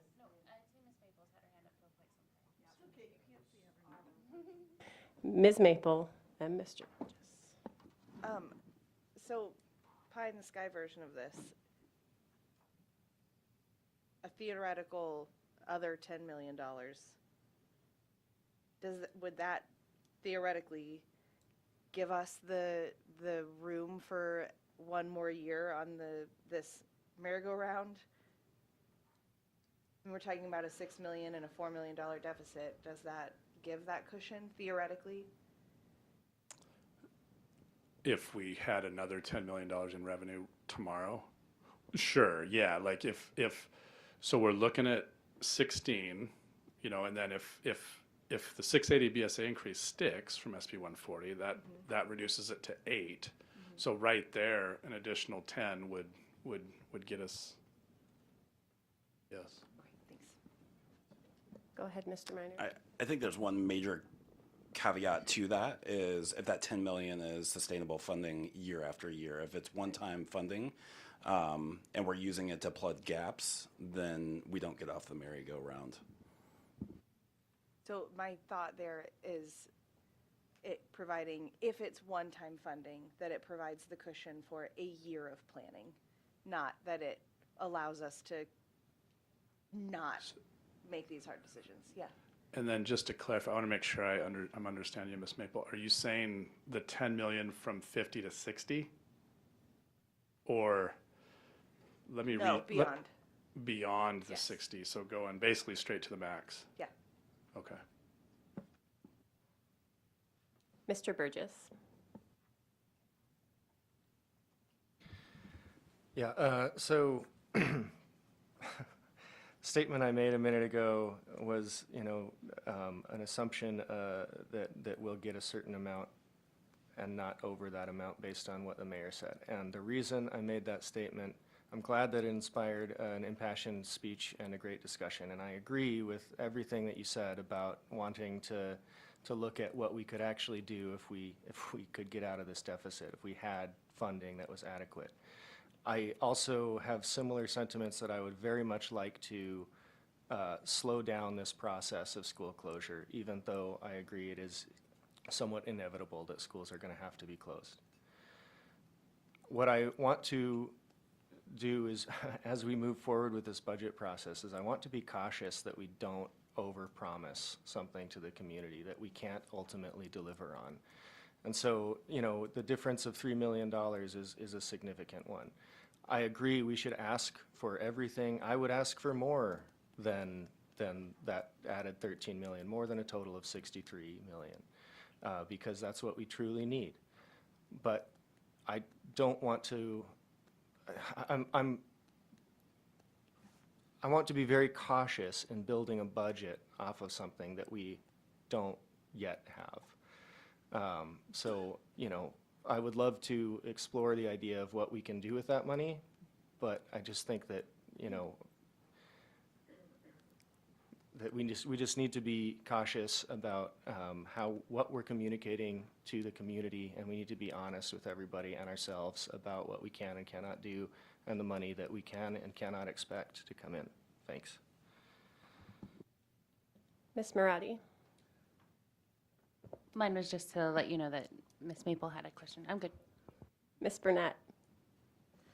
Thank you, President Hardy. I actually really appreciate Mr. Burgess's comments. I feel exactly the same way. I spoke directly with several people out of Juneau today on both sides of the spectrum. They're expecting a veto. If it doesn't veto and he does sign it, he will cut the BSA in half in June. That is directly what I am hearing from Juneau. So I am very, very hesitant to budget something that we are not going to get. Mr. Doran.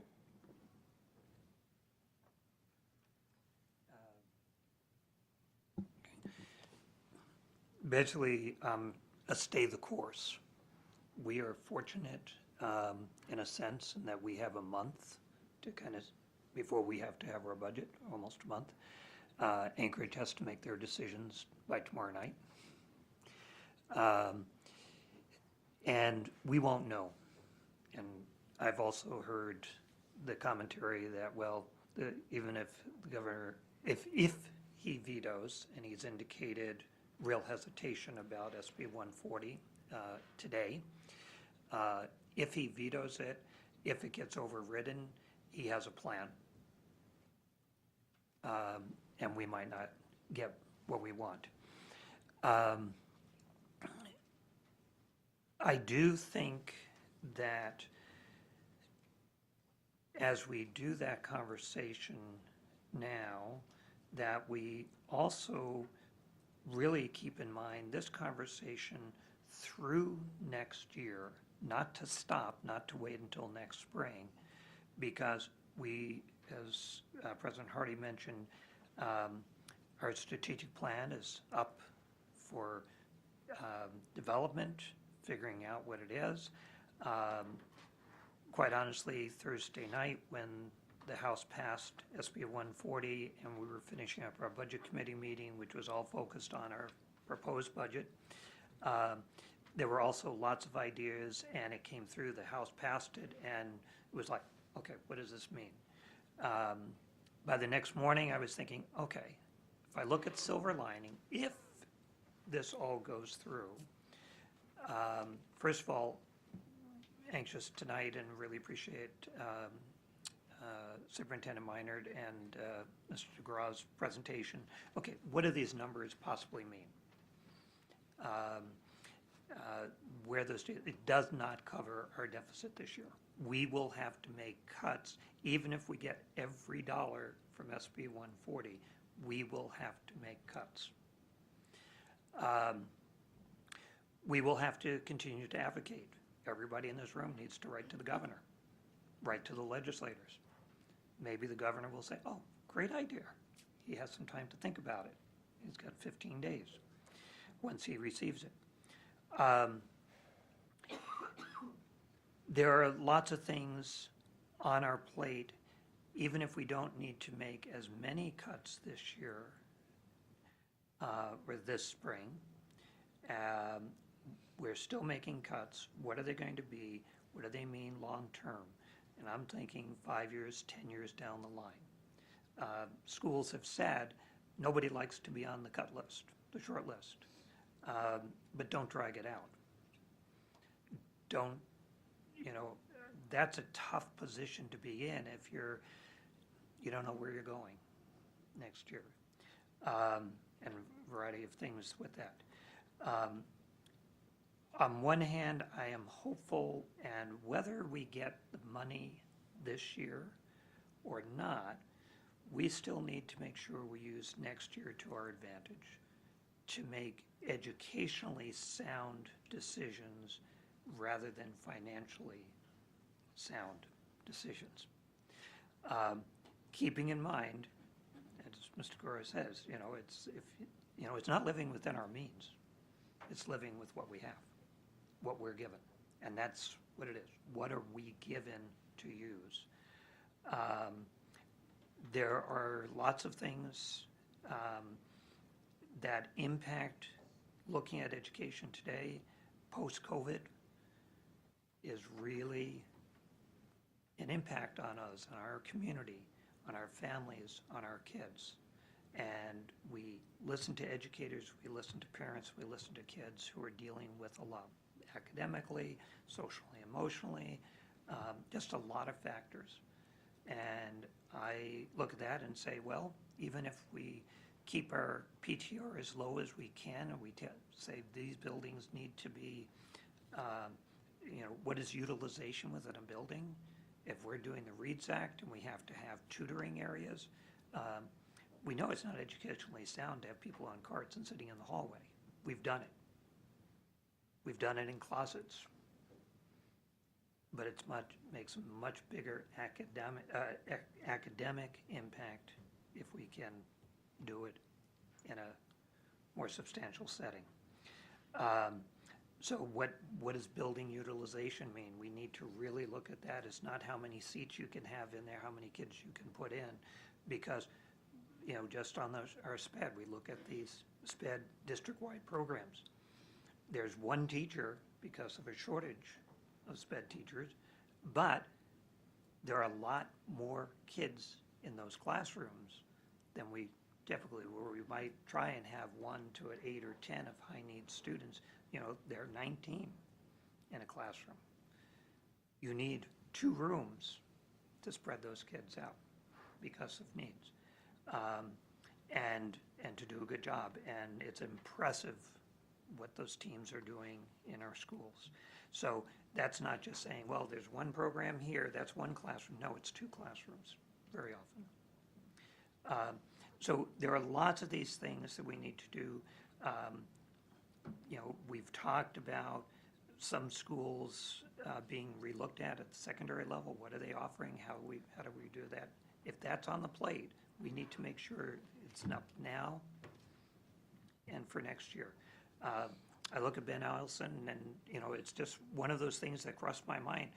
Do we look at it as though it was a 600 student secondary school, or more appropriate? And can we design a program that's appropriate there for their military community, for their kids, that also joins in partnership perhaps with nearby schools? But giving some possibilities that might take us right into the summer. We can't wait until next budget cycle. And I'll kind of round up with this. We need to keep that balance. There's an urgency we're facing right now. We cannot count on the legislature. We cannot count on the governor until the very end. And then we'll see what's there. We can't count on what that is. Unless they come forward and very clearly say, nope, we're moving forward with this, and that's it. Because the others, so we have to make some tough decisions. We will make some tough decisions. We may have to make some by the time we do our recommended budget. By the time it comes to our approved budget, it might be we can add some things back. It might be we have to cut more. But we have to position ourselves to be able to respond either way, and that's where staying the course. We're not out of the woods. And it doesn't get us to where we were before. Even at the best of these numbers, we are still down. We've cut, I always use the target, we've cut over $50 million in recent years. This doesn't even get us halfway there. So it's not putting anything back. It's still cutting, and we need to do that. But I hope we can make our conversation this spring constructive to the conversation we have to have all year long next year. Ms. Marati. Thanks. I think a compromise between analyzing what the district truly needs to be successful with being fiscally conservative and not taking action on funds we don't have yet, I think is what we do every year due to the budgeting timeline that impacts us when the borough and the state make their decisions. and that's what we've done the last few years. We have walked this challenge out by coming up with a budget that balances with the revenue that we actually know, with the expenses, as well as a list of line items that we can then add back when additional funds become available. But I say that with also a very strong statement that we have valuable community forums coming up. So my hope is that we can do that work and finalize that work after the forums.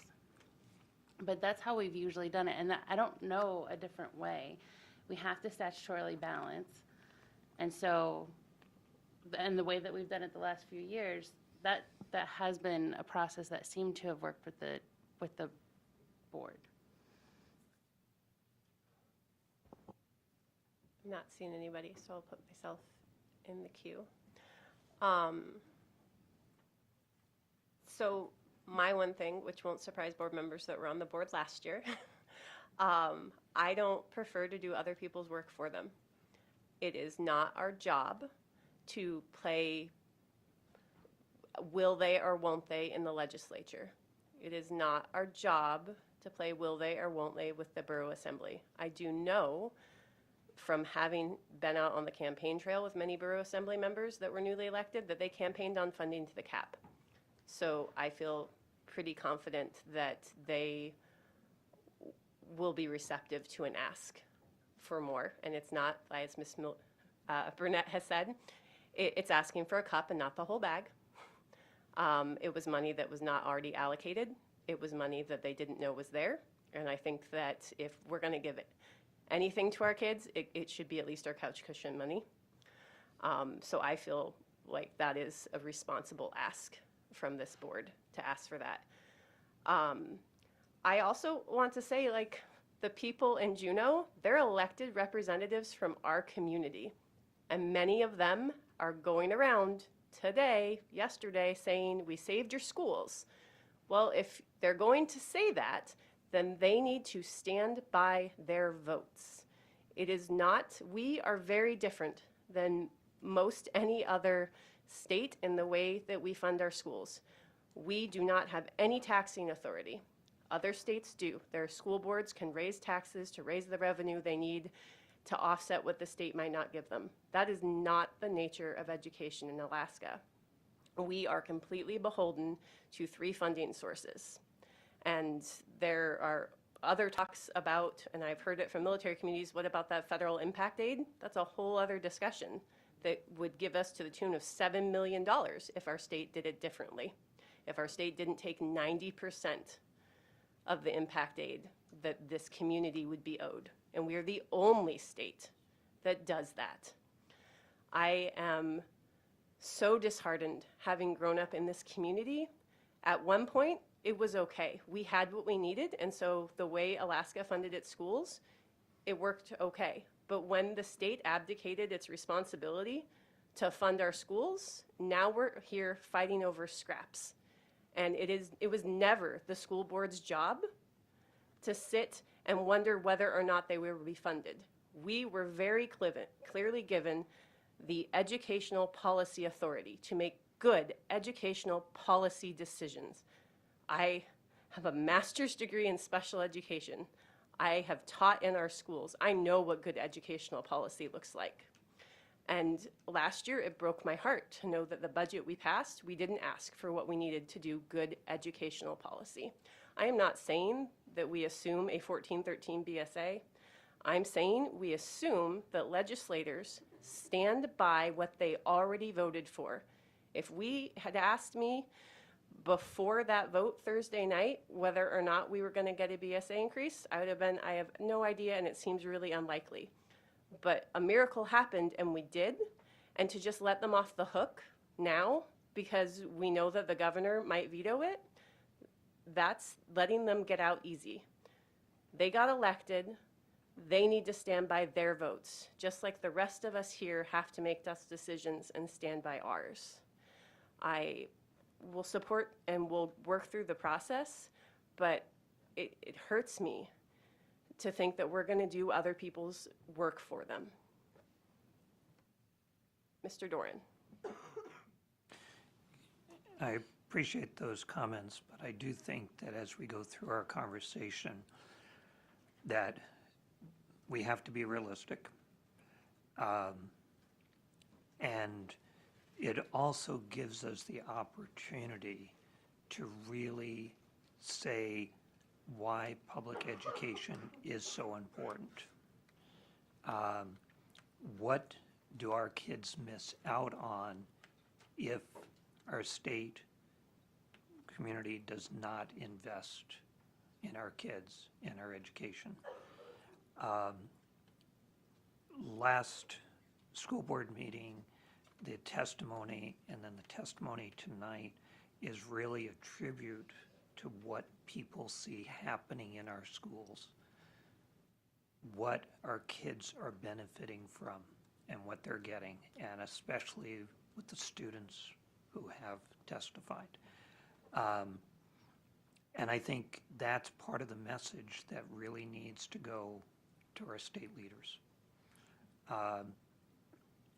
I don't think, and as we go through this process, we'll get a sense to see how far we can extend ourselves. I really appreciate the administration extending itself in their proposed budget to count on some money, which by all rights, we can't count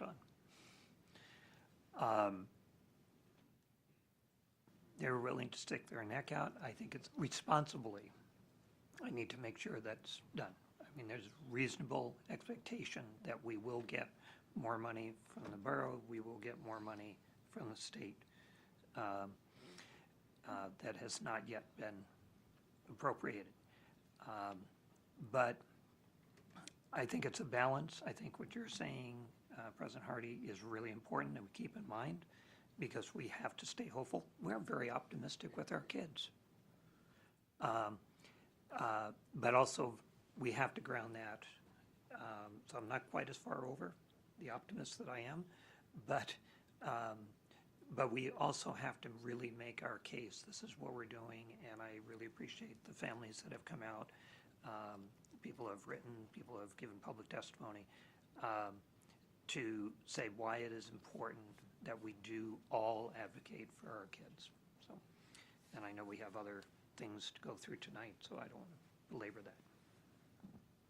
Mr. Burgess. Thanks. I appreciate this discussion. I do want to say, if legislators are telling this community that they saved our schools, they're wrong. And that's unfortunate. I think at best we can delay the inevitable. I want to remind everyone that school districts around the state were asking for $1,413 increase to the BSA. That's what we were asking for as a bare minimum to keep us afloat, and we got less than half of that, and we don't know that we got it yet, right? So, so we're in a real tough position still, and I think that as we go through and make decisions based on what we know we can expect, that we should do that keeping in mind that there is hope now. There's more hope than there was a few weeks ago. And so what I would suggest is that we look at cuts that are flexible, that we can add back, rather than going for things that we cannot pivot on as we discuss this. And I think that there's probably some concurrence on that point here tonight. Thanks.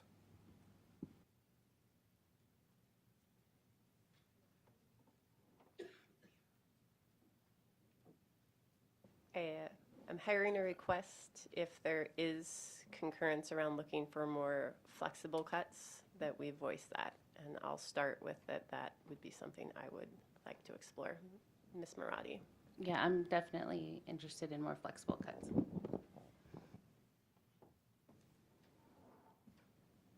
Ms. Maple. Same.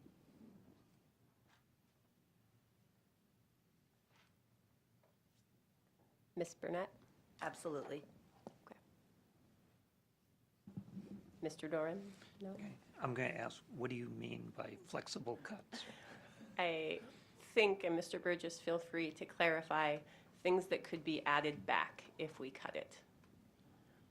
That wouldn't be as final?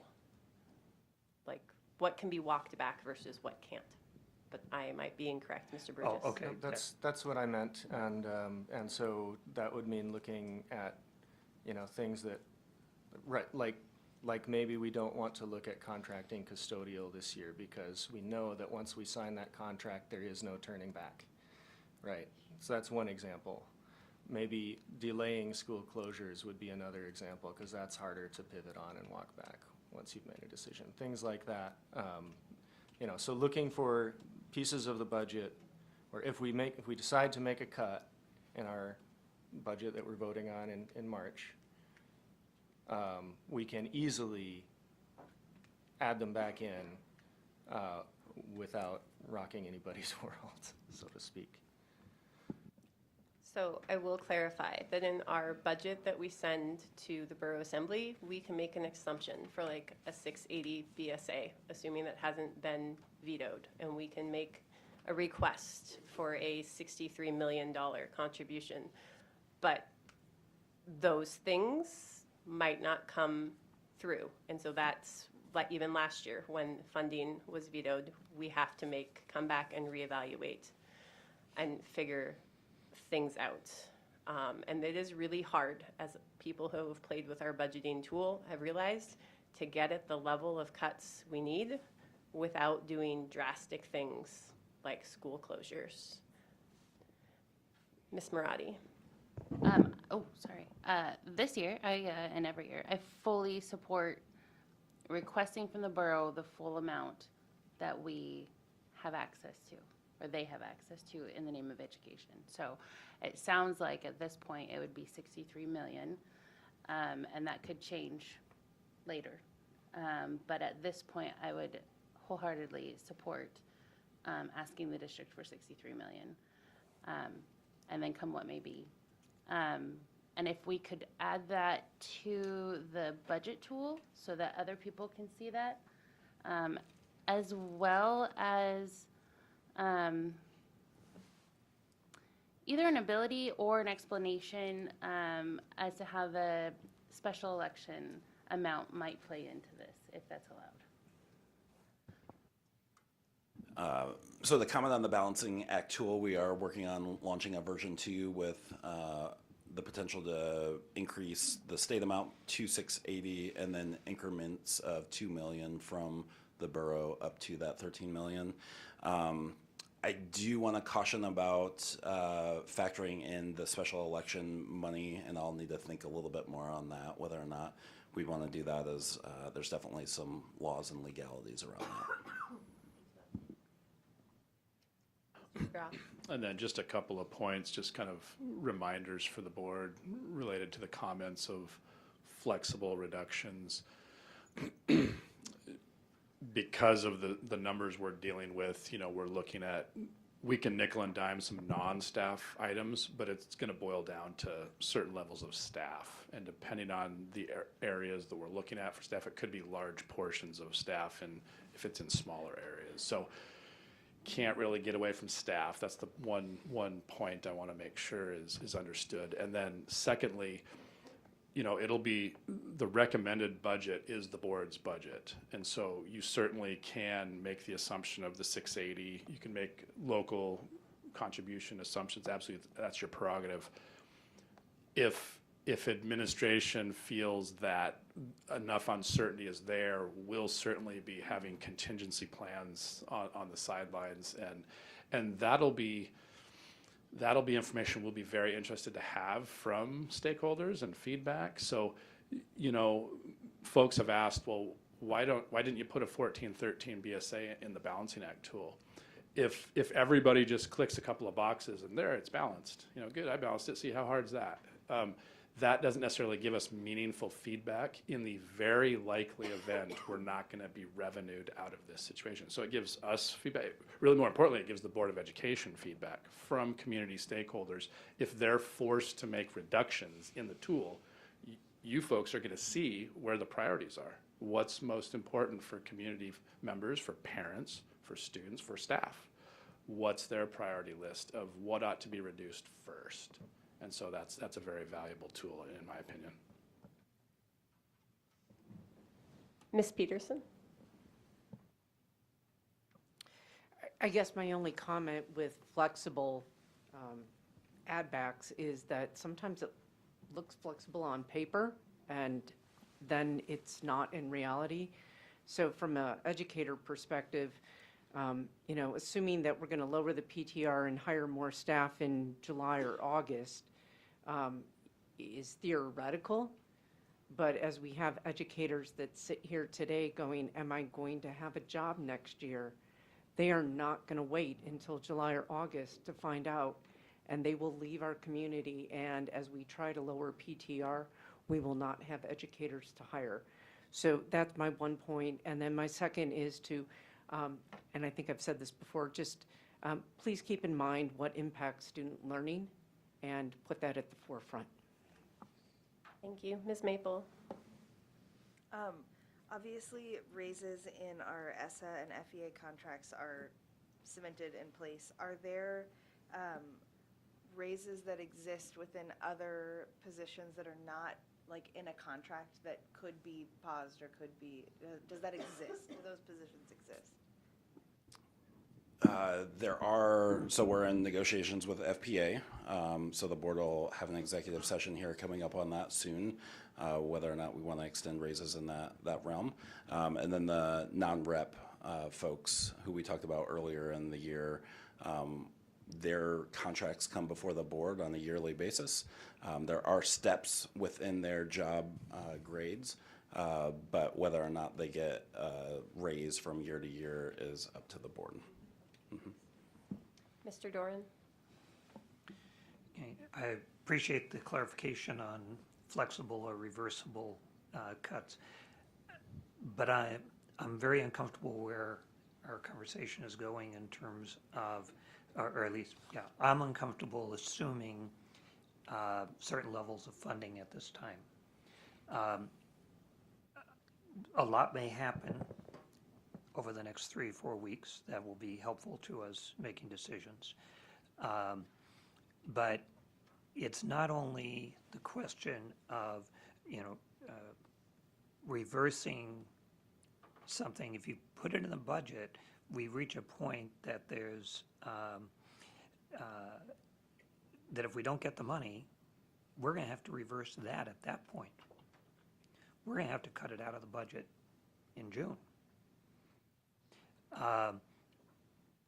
Yes, our considerations need to be there. Are there certain things that we can hold off on? Because, yes, if you close a school, that is permanent. It is not going to open in a year or 2, 3. It'll be gone. And if 10 years from now we need another school, we're going to be faced with that because that building will be gone. That's a permanent decision, a non-reversible.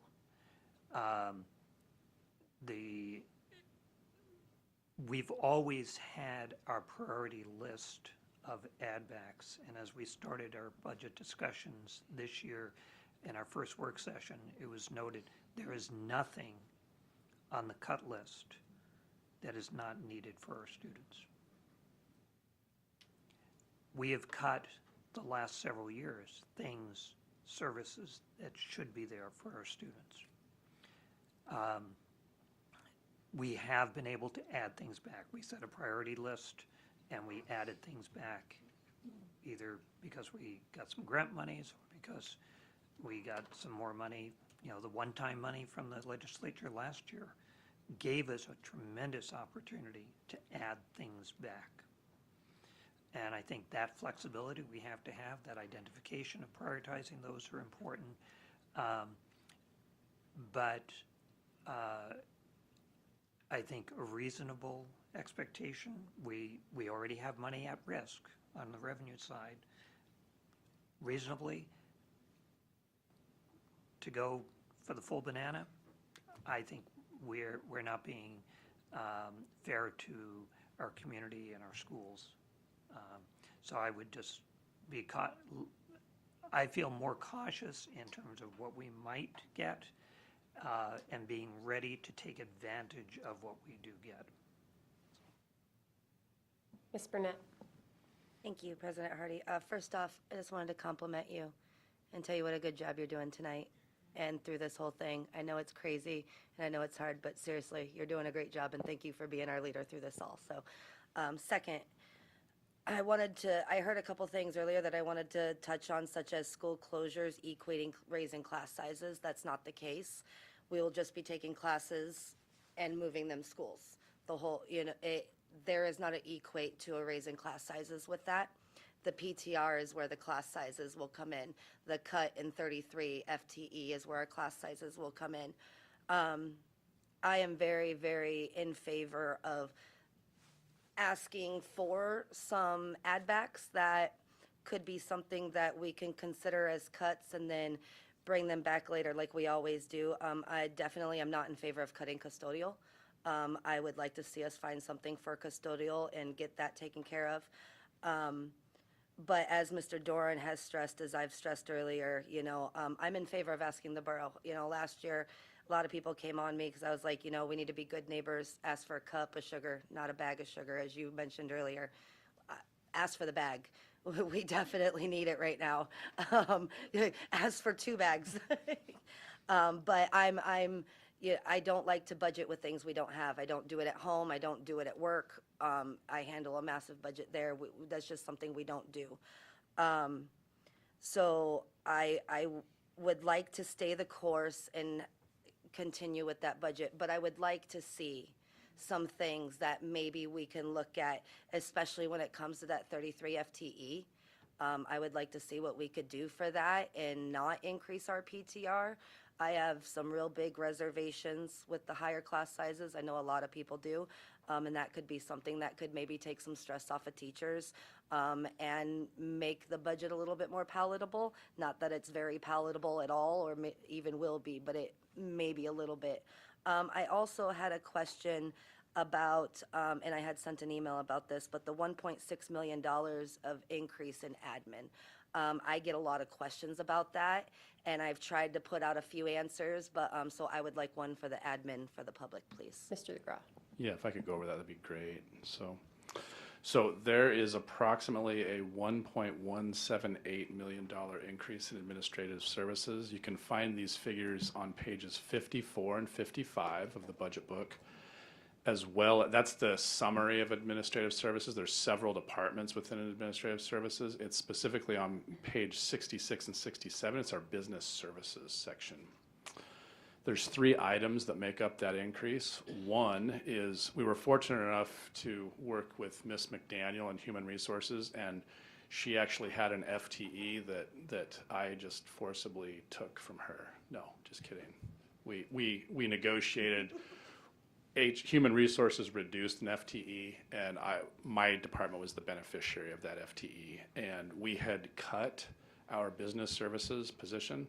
That's historically been my right-hand person, and I realized I could not do. I flat out, we're a office of 2, and technically it's a different office, but that's a support that I just couldn't do without. So, 150,000 of that just under 1.2 million is that position.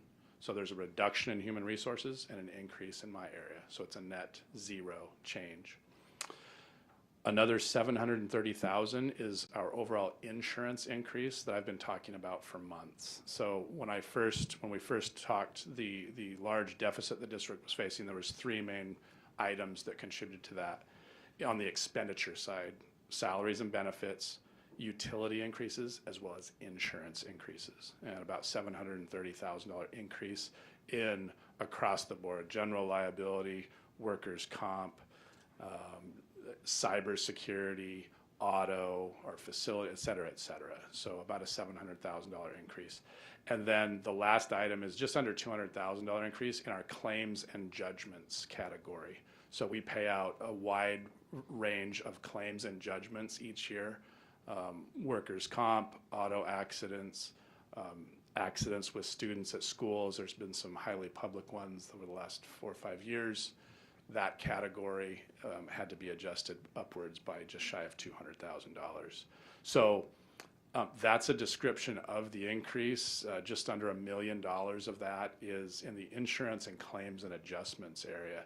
And I want to point out, I think our administrative, and not just administrative services, that's my area, but human resources and communications and different departments in the downtown building get a lot of scrutiny often.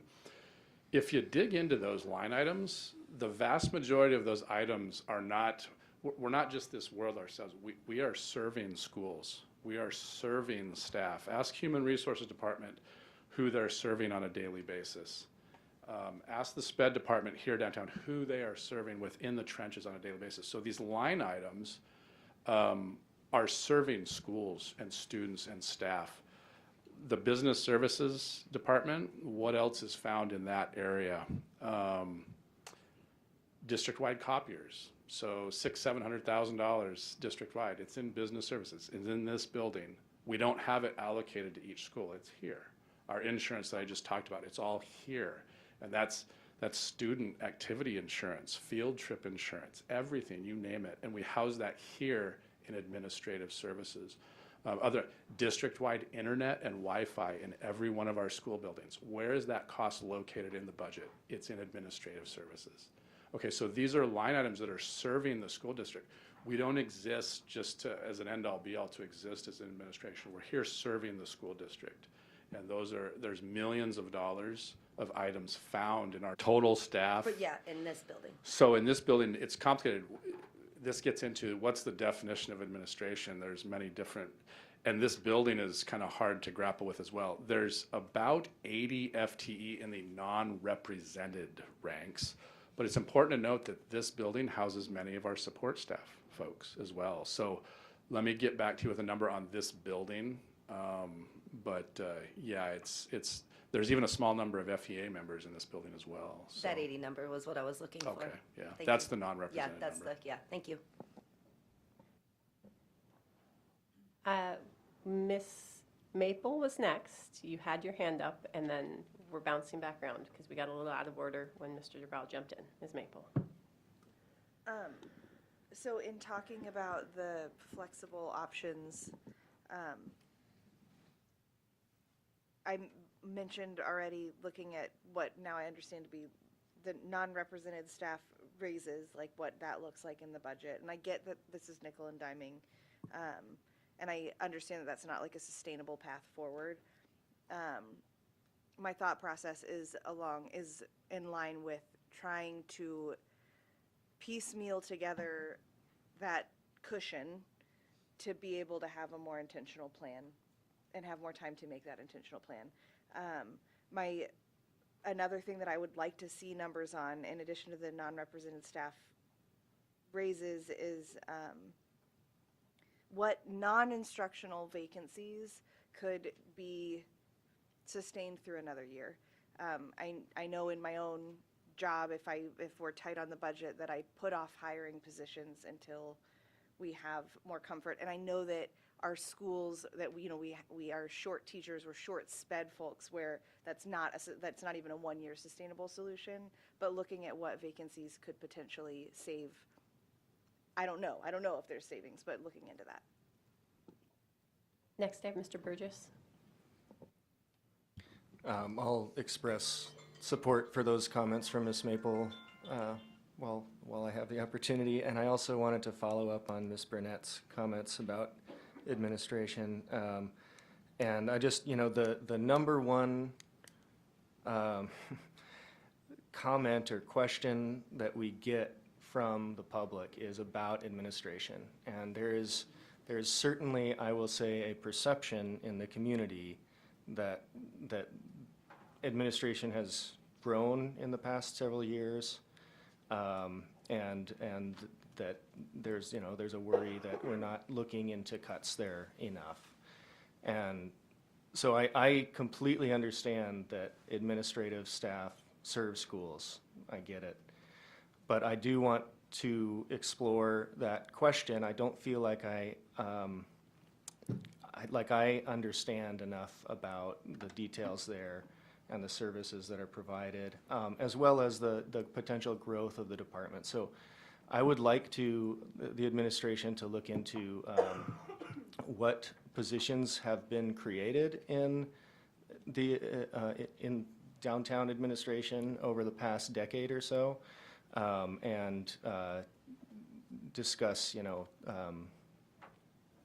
how important they are and how they serve and I think this is important information.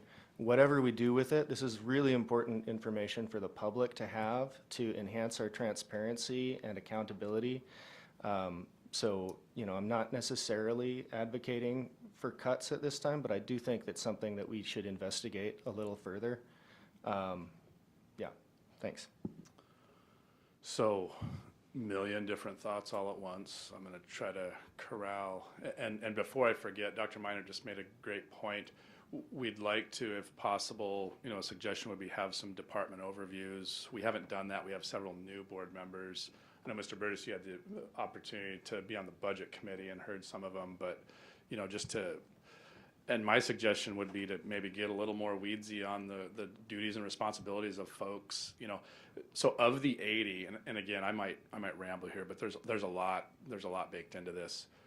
Of the 80, you have the vast majority of those folks are not directors, or, there's this perception of, the Ivory Tower, we're downtown, the Death Star, things, there's been terms thrown around, I don't know if it's rightfully so, but, I play the Imperial March. Yeah. The vast majority of those folks are HR coordinators, they're employee relations specialists, they're social service managers, they're network specialists in IT, there's many wrench turners in the non-represented group. I think there's a perception that they're just 100%, the fat cats, the directors, the executive directors. There's about 20, I'm educated, 25 directors or assistant directors in that group of 80. The rest of them are, Miss Nielsen, my budget specialist. I mean, she's in the trenches with, she's non-represented, So of the director group, you have, I'm just going to go through a few of them. The director of our 21st century after school programs. I think we all know her, that's a director position. Director of nutrition services, and I'm just going through a few of them, these are vital folks. Director of user services. We have 15 to 20,000 devices in our district. Our director of user services heads that up. Director of CTE programs, hugely vital to the district. Director of nursing services, social and emotional learning director. I could go on and on and on. So even when you get into those director ranks, we absolutely, I think that would be a great exercise, and we can go through and hear about not only what they're doing, but what the rank and file of the non-represented group are doing. And this kind of gets to what's the definition of administration. Is it that entire non-represented group of 80 folks? Because that's not just straight directors. The vast majority of them are in the trenches doing real roll-up-the-sleeves work. And so, again, here I'm trying to gather my thoughts here. But here's an analogy, and this I feel is very applicable. Football analogy. I'm a sports guy. The most relevant comparison for me is football in the sports world, because it's probably a more complicated dynamic sport. But I would say a $250 million school district is much more complicated than a pro football team. But what does a pro football team have on the sideline? They have a head coach, okay? And then after that, they have an offensive coordinator, they have a defensive coordinator. On the offensive side, they have a running backs coach, they have a wide receiver coach, they have a offensive line coach. On the defensive side, they have a secondary coach, they have linebackers coach, they have kicking special teams coaches. So if you were to take a football team and erase, let's just have the head coach and maybe one or two other people, how would that football team perform over the course of a season? And I would welcome, I appreciate Mr. Birch's request. I would welcome that. And yeah, I'll leave it at that. Sure. The only thing additionally too is a number of our staff in that non-representative group are grant funded, and so as we give those overviews, you can see the vast number of positions that are grant funded. I look at student support services, and many of their positions are grant funded. Teaching and learning, many of their positions are grant funded, and so even if you get at well, frankly, you can't get at cutting some of those positions because they're required in terms of offsetting other costs, but they don't get at that overall general fund reduction like you might want. So if that's something that's of interest to the board, I think that might be a good next Monday work session topic to provide a general overview of some of the departments and what some of the directors and administrators do. Can I follow up real quick? So I appreciate that you mentioned that, because I know, I'm aware that some positions are grant funded, and I am specifically interested in the general fund positions that have been created within the past decade. Yeah, and I do want to echo again that I know that downtown staff provide a lot of support to schools. I hear that from schools, from principals, from teachers, from support staff. So, you know, I'm aware, and I want to make sure that we're keeping that in mind as we go through this. But I do think it's important for public transparency and for our own accountability that we explore this arena. Thanks. Ms. Marati. Thanks. I just want to throw support to Ms. Maple's request for a list of all vacancies, but I would like to broaden that request across the district, if the board would support that. We've had that provided to us in the past. It was incredibly helpful when having to make really tough decisions about cuts needed. I also support Mr. Burgess's request for more information about admin. According to our budgets going back about 10 years, there was a steep increase, and this is before most people at this table were here, except for maybe some presidents. But about 10 years ago, or for the last 10 years, around fiscal year 18-19, there was a very steep increase in district admin under operating functions. And I'm very curious about what happened in that time. It was right, like, seconds before I got on the board. So if that could be included in what Mr. Burgess is asking for, that might be very helpful. And I want to say to our admin staff, those that are at the table with us right now and listening, that we value you so very much. And also, just like we have to analyze our educator staff and our support staff, we have to analyze our admin and our principals and our activities directors. We're all in one district. We're all on the same team. And so I hope that this doesn't feel awkward. I hope this is everyone working together. So thanks. I'm going to allow Ms. Logan to jump the line since she hasn't spoken yet, and I do have a list. Go ahead, Ms. Logan. Thank you. I'm in favor of you guys taking your time and looking at those add backs that are easier to add back than those contracting out. There's no secret how I feel about contracting out. But if you contract out now and sign that contract, you won't be able to get those custodians back. And they're already looking. They're already asking those questions. Do I have a job? Are they cutting? What's going on? So when you have those custodians looking and asking those questions, I'd be in more favor of you guys taking a look at those cutbacks that are really easier to add back. I do have a wish list of add backs. I would love for Ivory to have another HR person so I could have my dream mentor program or my dream onboarding program. But I know it's not feasible right now. So, I would just really be in favor of you guys looking back at that and looking to see what is more easier to add back than contracting out or, closing schools. Thank you. Mr. Doran.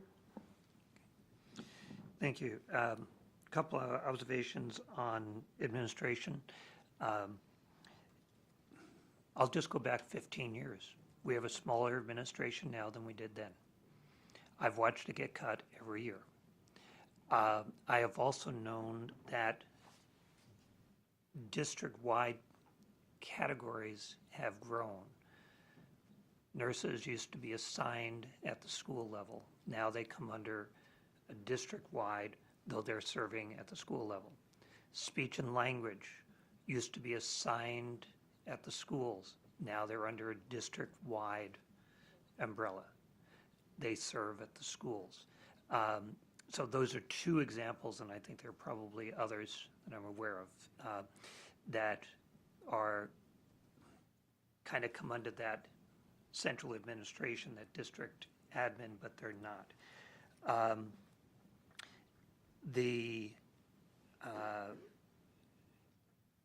The proposed budget has a $300,000 cut to administration. We're not saying what positions they've asked, let them figure it out. I'll say in the budget pool that we've talked about in the last couple of work sessions, there's an additional couple of $100,000 in that pool suggested. We haven't done that. It's not proposed, but it's there. But giving them that latitude to figure that out. I do think that it would be helpful for the public to really have the 10-year chart that shows the cuts in administration.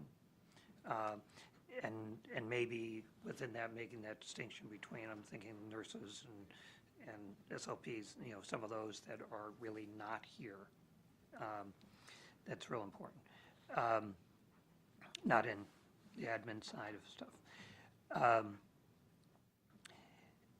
I'm going to put another thing in my pool while I have the moment, and then I'll finish with my last comment is, and Mr. Carl, hold on to your seat, because I'm going to put fund balance.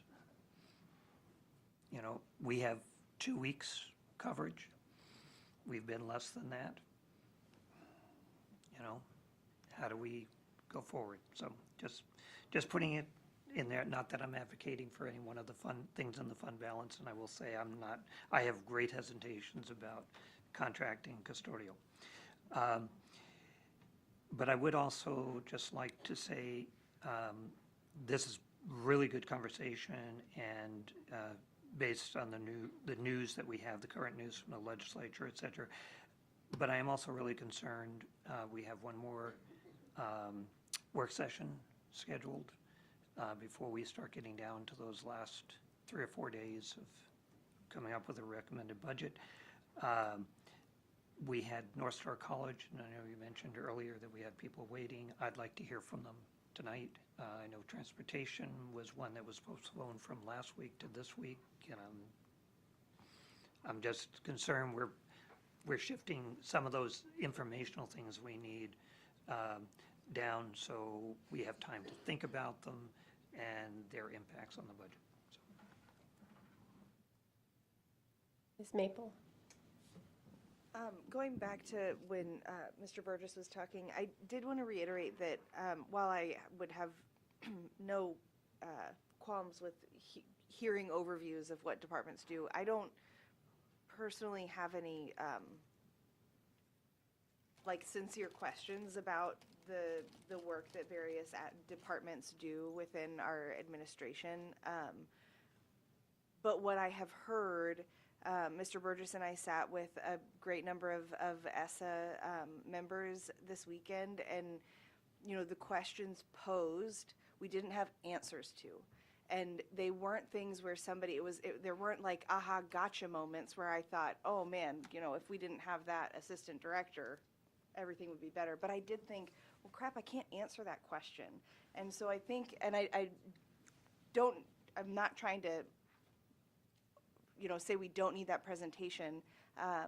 But I think that what is maybe more time sensitive is a way to present to the public, not through a meeting, because it's 8:15 already. I don't expect people to listen to these.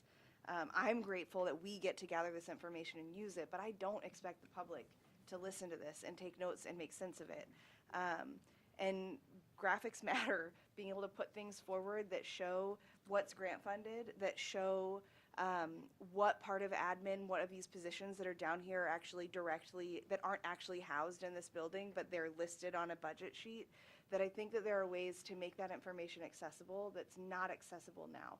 And I agree with Ms. Marotti that of course, we have to like really dig into all of these things, just like we're digging into every school and every, you know, our kindergarten aides and all of these specific positions that obviously humans we care about are tied to. But I just want to push that communicating this information to the public in a palatable, accessible way is where I think we should really focus some effort. One of the things, last thing I'll say that I've heard repeatedly, I've seen it in emails, we heard it tonight, was that we have more admin than teachers, and it's not true. And so when we're hearing it repeatedly, that message has more,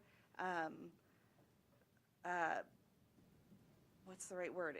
It's moving faster and stronger than fact. And so I think that we really have to combat that to make it really clear that we are evaluating everything as a whole and that we're not being careless with the money that we are trusted to spend. So that's all I got.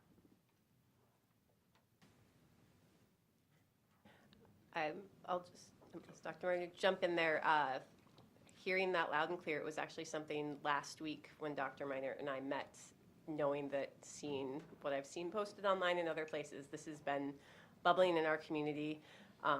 Some ideas that we came up with is, we know we have organizational charts and trees that show departments and who's underneath and where that is, but also doing something more palatable that we can share online, which is having people do a quick cell phone video and stitch it all together. This is who I am, this is what I do, this is my position as far as our admin, to really be able to let people see in a video quick format of this is what administration is within our district. And then backing it up with documents if people want to know more. It's no surprise. I believe in full transparency, and it's there. It's hard to find though. So part of our job is being better communicators, like our INSPRA audit, came out of, is putting it in a way for our community to access it easily and quickly and digest it. And once, to that same vein, we have a communications team of 2. It's not robust, and that's a lot that we're putting on them often.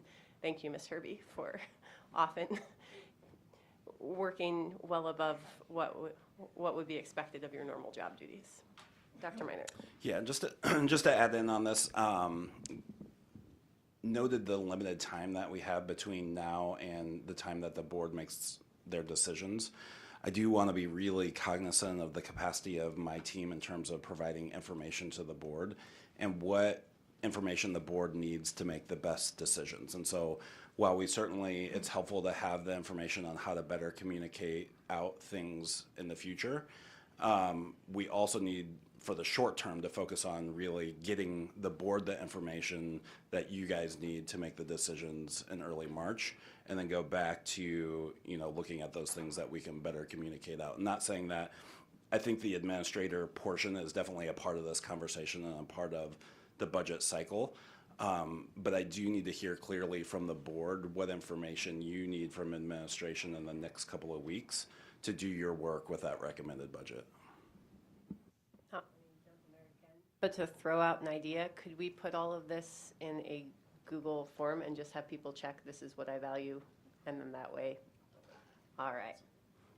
That okay? Would that be okay with OMA? Because none of us will see it, only admin will. Okay, got it. Yeah, for a matter of process, so what I would suggest coming out of this meeting is maybe give me the top 3 or 5 things you would still like to hear about from administration in this budget cycle. I can put everybody's list in a Google form, send it out, we can prioritize it, make sure that highest level things that require the most information are done in the meeting, and then obviously try to get you information via email or other methods as well if there's still some things hanging out there that we don't get to in the next work session. But as Mr. Doran mentioned, we only have one more work session, then we have spring break, and then it's the week of the 18th where the recommended budget is built. Next I have Ms. Burnett. In honor of that, Dr. Minor, I actually just want to throw support behind Ms. Marati, Mr. Burgess, and Ms. Maple. I would love to see the vacancy lists and have that information. Not only does that help with this budget, it helps with next budget. And I've heard a lot of work tonight around not only this, but thoughts of FY26, which I really appreciate, because that is definitely something we need to put thought behind as well. And the sooner we do things, the better. So I just wanted to say that. Thank you. Ms. Peterson. Thank you. One of the things that Mr. DeGraw talked about in terms of administrative costs was insurance, claims, judgments, workers' compensation that I think people generally don't associate with administrative costs. And it's been my experience that when we have vacancies for hard-to-fill positions and we're forced to combine sped classrooms, cut pairs that provide special supports to kinders and other groups, and increase the PTR, it is a recipe for increasing behaviors in the classroom and decreasing the support to respond to that. And thus, we've increased our judgments, our claims, and our insurance costs. So, while they may not be tied on at first blush, I absolutely think that having smaller class sizes and paras and being able to fill those hard-to-fill positions will help us keep administrative costs down.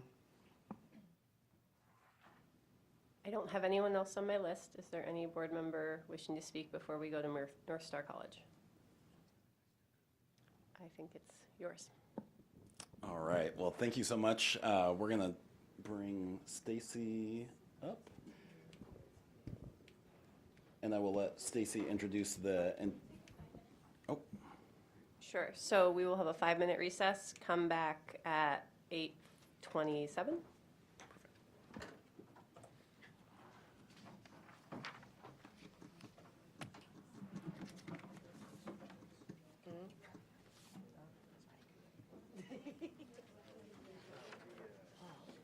It's hard. No, I appreciate it.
giving us the opportunity to talk about Northstar College and the major expansion they had this year, moving from a program to a school, and the success that they've had in there.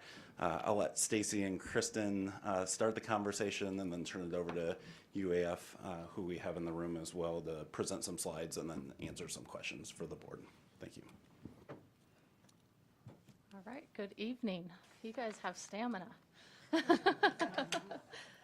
So this evening, we have our team that has made up Northstar College this year. And here with me tonight, we have Amy Burster, UAF Director of Dual Enrollment, as well as Owen Guthrie, our UAF Vice Chancellor of Student Affairs and Enrollment Management. Krista Kelly here, our District Counselor, who we all work very closely together, and of course, myself, the Director of Northstar College. I've been asked just to give a kind of an overview of our program for those of you that are new. I would encourage you, we have lots of information out on our website that we've been building and populating with information throughout the year. So a lot of this is there if you have, so I'm going to give a very brief overview. So our program is, or our school is a dual enrollment school that offers college credits and high school credits at the same time. Our school district pays for that tuition, the fees, and the required textbooks. We offer lots of layered supports for our students, and some of those supports may look are through the cohorted classes and our DEVS classes, which are college success skills classes. Through the partnership with UAF, last summer a great remodeled space was created for us, and so there's pictures of that on our website as well. As juniors coming in, if you're there for the four semesters, you have the potential of earning up to 60 college credits, and seniors, if you're starting your senior year, it would be approximately 30 college credits. And then students also have the opportunity to take courses back at their area attendance school, if that's what they choose. We try to work closely with each of the students, especially Ms. Kelly, if those are interests, and also able to attend their activities of choice, participating in sports as well. And then also up on UAF campus, they're able to participate in any clubs, intramural activities, and we'll get into further supports on the campus as well.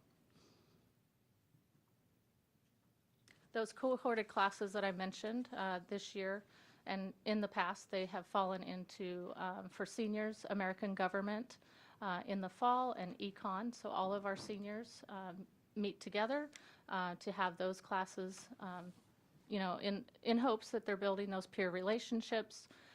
They're all in it together. They're aware of instructors and getting to know how to kind of manage that time within those courses together, as well as with the DEVS classes. So all of our seniors are in DEVS cohorted classes as well.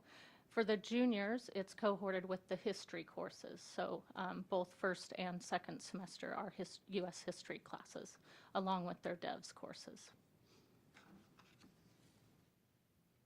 Our current enrollment, as of February, we started in August with 174 students, and currently in February we are at 163. A variety of reasons for that. Some students opted to, you know, go back at semester time. They missed their area attendance school, various reasons. Some students, you know, it wasn't necessarily the right fit. So just having those conversations, some students did opt to go back. We did exhaust our wait list, so students that were on the wait list were able to join us at semester as well. Both juniors and seniors were accepted and joined the program at semester time. And this is just a breakdown of the enrollment currently through February, the breakdown of each school.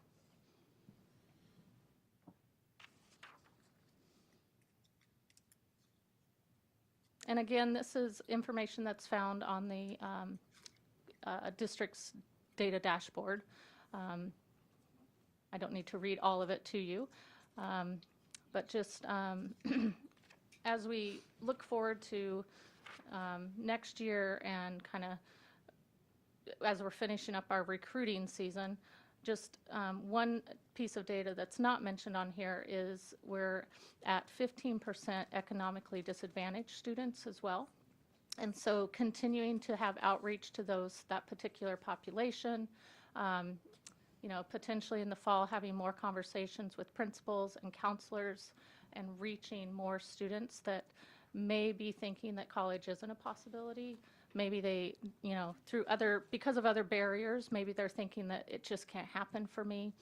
So a programmatic goal for next fall would be to continue to outreach for those particular students and continue to build for those students that just may not feel like it's possible, and having those conversations to share that it is possible.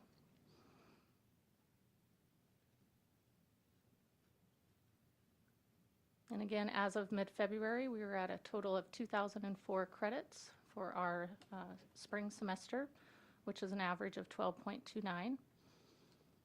And then you can see their classes being offered through the school district and APEX courses as well.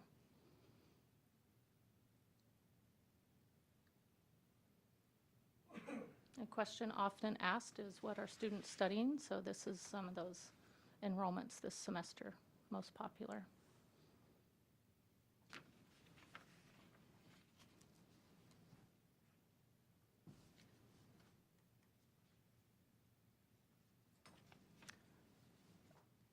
And this is to highlight more the collaborative piece between the university and the district, and how many student supports.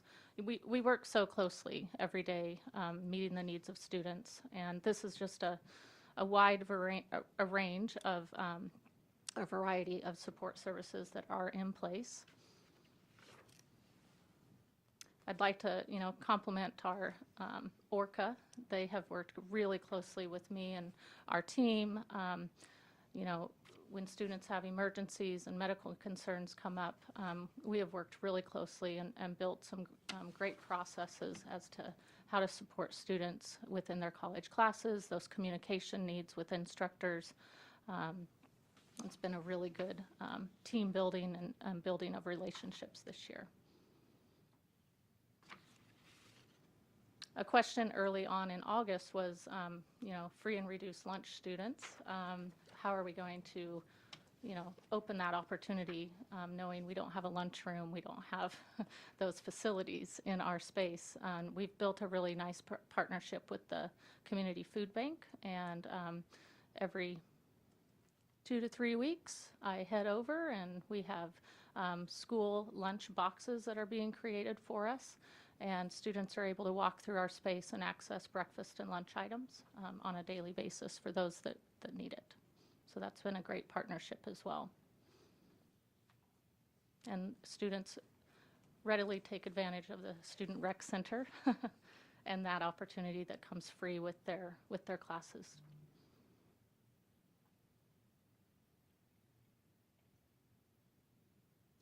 Obviously, being a first year as a school, we've tried to put some support structures in place. Some of those structures, we've started student support team meetings. We meet on Mondays and Thursdays each week. And it's, again, collaboration. Ms. Brister is there with us. From the UAF side, she's able to access UAF alerts through the NANOC Navigator system, and we can have intentional conversations about students during these times. And then it's followed up by interventions, which might be phone calls to students or emails, might be, come in, let's have a conversation with Ms. Kelly. It might look like parent phone calls. So a variety of intervention supports through those student support team meetings that have been created this year. We've also created what we're calling ICE student check-ins and surveys. So each semester our goal is to check in with students, have intentional conversations, intentional questions about just to help build our program, build the momentum. What are students, benefiting from? What are some things they'd like to see changed? Coming up in a few minutes is the changes to our DEVS courses, and students have helped kind of steer our focus and shaped those conversations about, well, maybe devs could look different.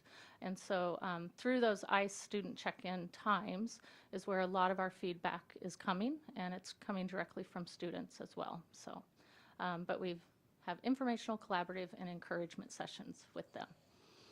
And then there's a breakdown of our fall semester grades, which I think is very impressive. It's been fun to see students being so successful. And for those students that were struggling at semester's end, we had students that had a D or an F, and it was a total of 23 students. So of those 23 students, I felt like we needed an extra layer of support. And so we created advisory periods, and it's an hour a week that those students, I had parent phone calls with the parent and the student. We set up an hour time slot that would work with their schedule, and you can see the breakdown of how those time slots are being met. For my particular, I met with my students this morning. We have very intentional check-in grade conversations. They show me their Canvas tool on their phone, show me their grades. We talk about what we can do to help support. It might be, you know, getting help at the math lab, setting up appointments, how to engage with an instructor if they need help with communication, helping write some, you know, very intentional emails, and helping just that on the communication side for students that may be struggling with how to interact and kind of get back on track. So again, just something else we put in place for an added layer of support.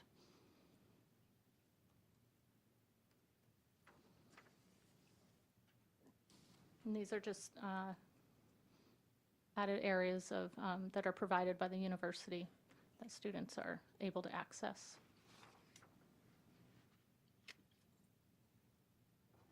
All free, yes. And I was asked to give an overview of kind of how our recruiting season went and is going. And I feel very successful in our nights that we spent. We chose to do more of a community-based outreach this time instead of school-based. And at each of those community locations, we had an average of 20 to 25 students and families joining for informational nights. Our current lottery numbers, as of closing, our lottery closed on Friday, and we had 169 applications. So we will be in the next week processing those and notifying parents and students of if they were selected and have a seat in the lottery. So we'll be working through that, and then on into next week, you know, reaching out and setting up those next steps to apply into the university and getting that process started for the fall. So again, I felt like it was very successful outreach. There's a lot of information out about Northstar College now, so I don't think it's, you know, obviously as new. Again, a lot of information on the website. We'll soon have a recorded session from an informational night on the website for, you know, ongoing viewership for those families maybe moving in the summer. That'll be even more access on the website to learn and grow.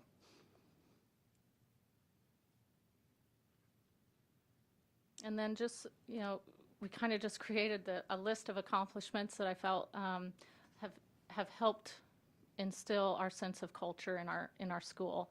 And there's many firsts this year. We've had to build and create from zero. So looking at this list, kind of, I couldn't say I have a top 5, but some of the work that has gone into just the NCAA eligibility, just the work that goes into making that happen. It was numerous meetings. Ms. Devon was an integral part in that as well. But lots of time and efforts accomplishing and creating a school this year. So lots of positives there.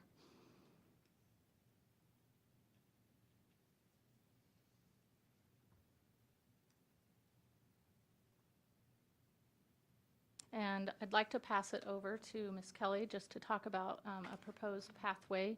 An overall goal of our school is to have students earning associate's degrees. And so we've created this kind of pathway and a proposal as to how we can more readily make that available. All right. Well, I know you guys are making a lot of hard decisions, and I hate to ask you to make one more, but I know you're looking at policy right now about expanding credit for dual credit. So going from 0.5 to 1. And I wanted to show you this model. I hope you have time to look at it later if you haven't already. But what's happening at UAF is basically if they take a math class, they are covering in a semester a full year of material, and they're getting a half a credit for it versus a full credit. We are a little behind the ball on that. All the other middle colleges in the state give a full credit. Up and down the West Coast, they give a full credit. Everyone I've met who works for middle colleges give a full credit. And what that does is it allows those students to earn their associate degrees and leave high school with a degree that they can go right into the workforce with. So if you look on the left, there are 60 hours there. That's a very typical rotation that our students would take. And it's great. They graduate with 60 credits. And the one on the left, they also earn APS on the social studies side, taking those classes. On the right is if they had that expanded credit model, they would earn also 60 hours, but they would also earn a associate degree, and they'd also earn APS on both sides, both science, math, and then the social studies, language arts side. So the students right now are doing the work, they're just not necessarily getting the credit. And I feel like if we could make this change, it would really help our school to soar. Like they would be leaving with something in their hands that they could put into the workforce or go on to college already with just 2 years left.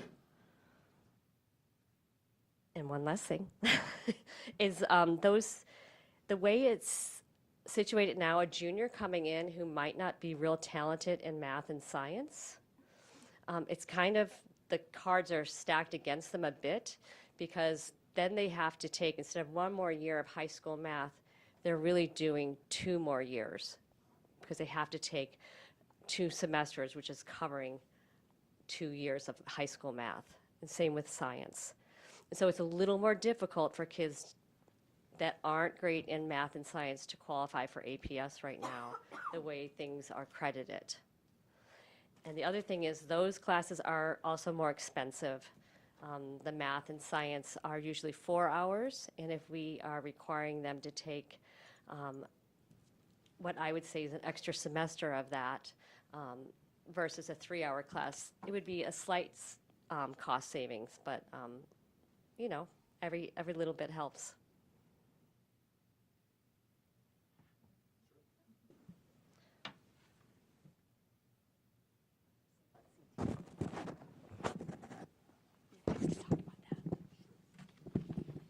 Good evening. Hi, folks. My name is Owen Guthrie, Vice Chancellor of Student Affairs and Enrollment Management at UAF. You can go ahead and go to the first slide. Oh, and my name's Amy Brister. I'm the Director of Dual Enrollment at UAF. I just wanted to, after sitting here this evening, I wanted to thank you all for struggling, working on a Monday evening to help ensure the future of education in our community. It's a common value we all have. Thanks to all of you for being here at this hour of the evening, and you know, at the university, I was thinking back, we've gone through 4 years of the compact. Some of you know that. It's similar meetings, going late, cutting tens of millions of dollars. But this particular program is such a bright, shining star in our community, and I'm really grateful for the opportunity to be here tonight, just to talk about it for a few minutes. So I know it's late. We'll be brief. So how do we get this slide so that it's up? There we go. Thank you. Perfect.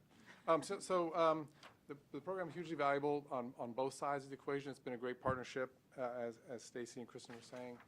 We've worked a lot together, and thanks to everybody who's helped on that team.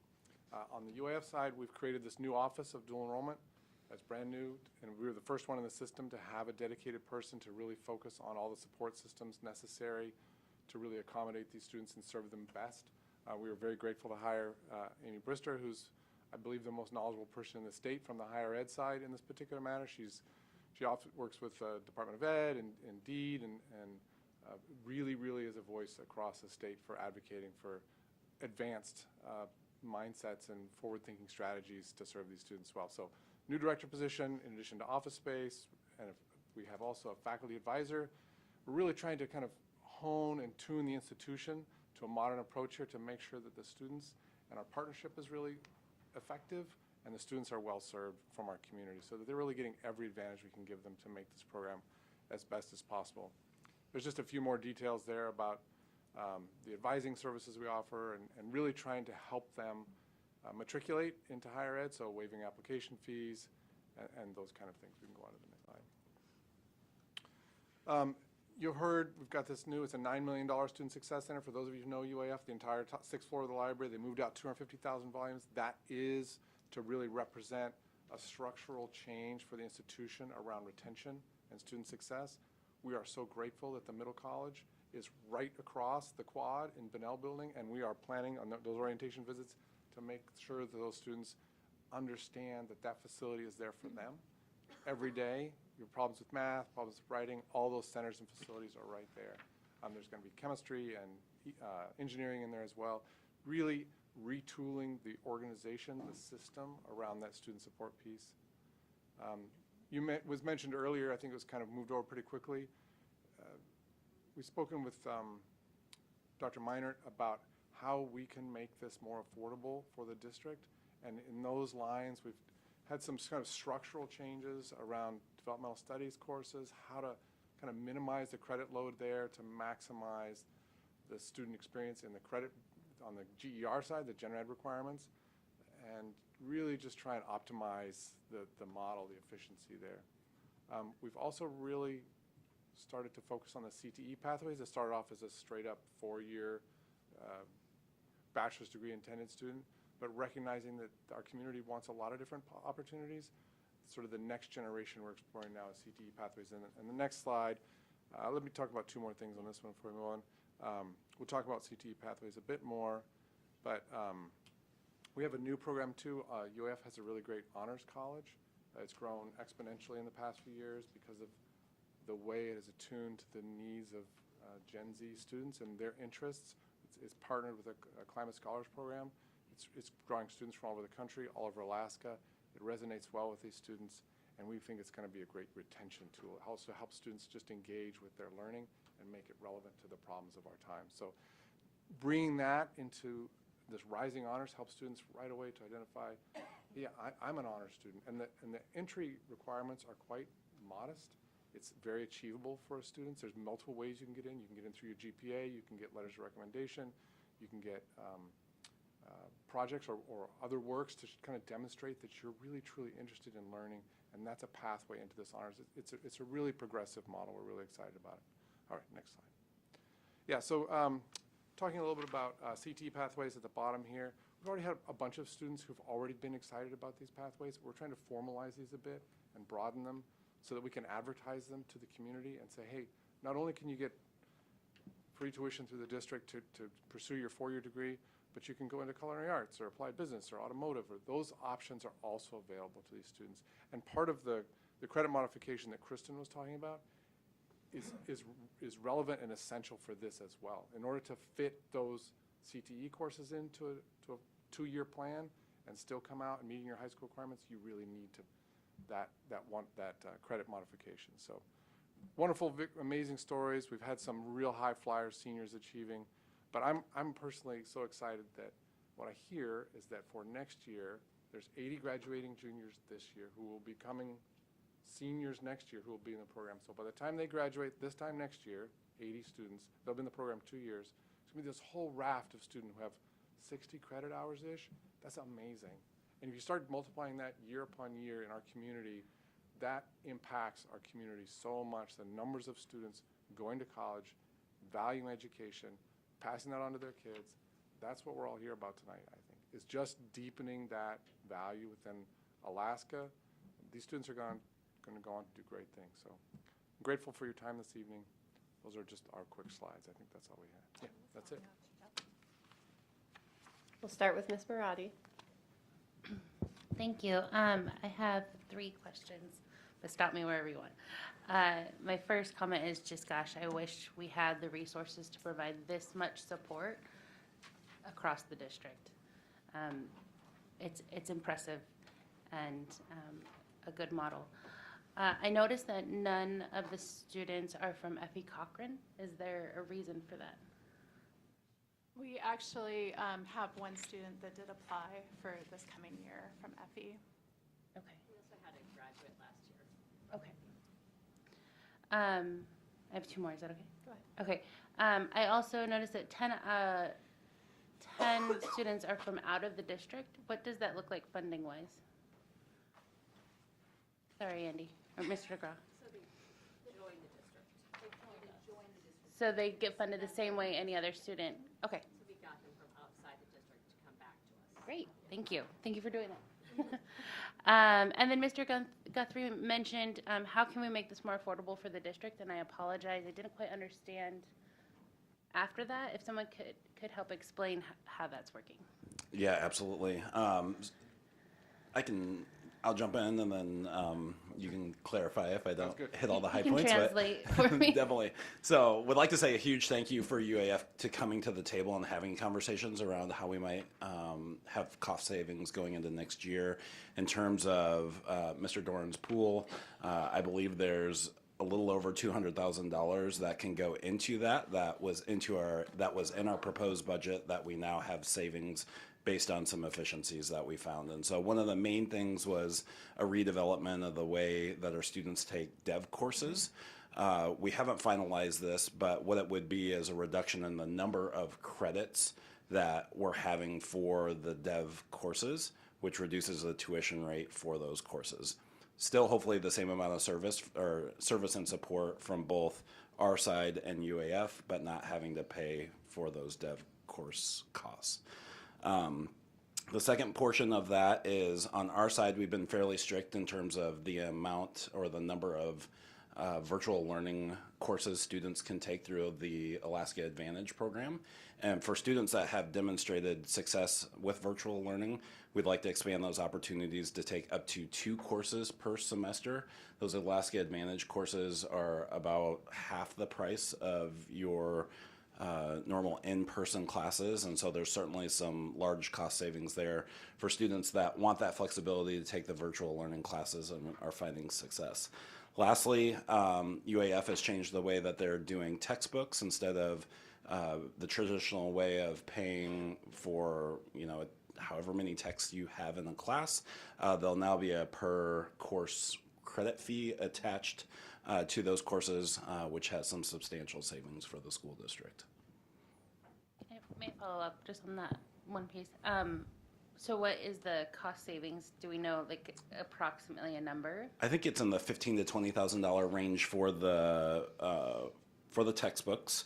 For the dev courses and the Alaska Advantage, a very conservative number is in that $200,000 range, although we expect it to save more, but don't want to overestimate revenues in the budget.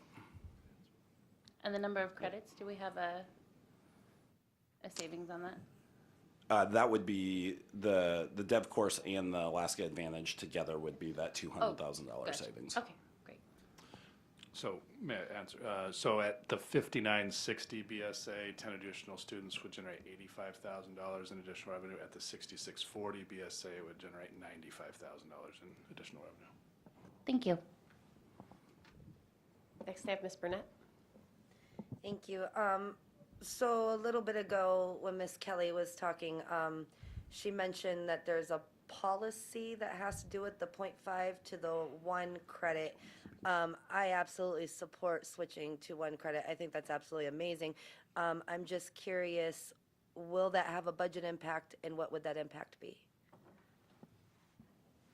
I can't speak to the budget impact, but I can speak to the credit conversion. So it's actually not a policy, it's an administrative regulation. It's 984.3, which we've been working through the revision process. Ms. Dillard has met with Teaching and Learning to kind of look at it. We've been gathering feedback, and our hope was that we would be able to implement it over this summer. Transitioning mid-year would be really difficult, just in terms of kids already enrolled in outside credit. So our hope was to implement it starting July 1 for next school year.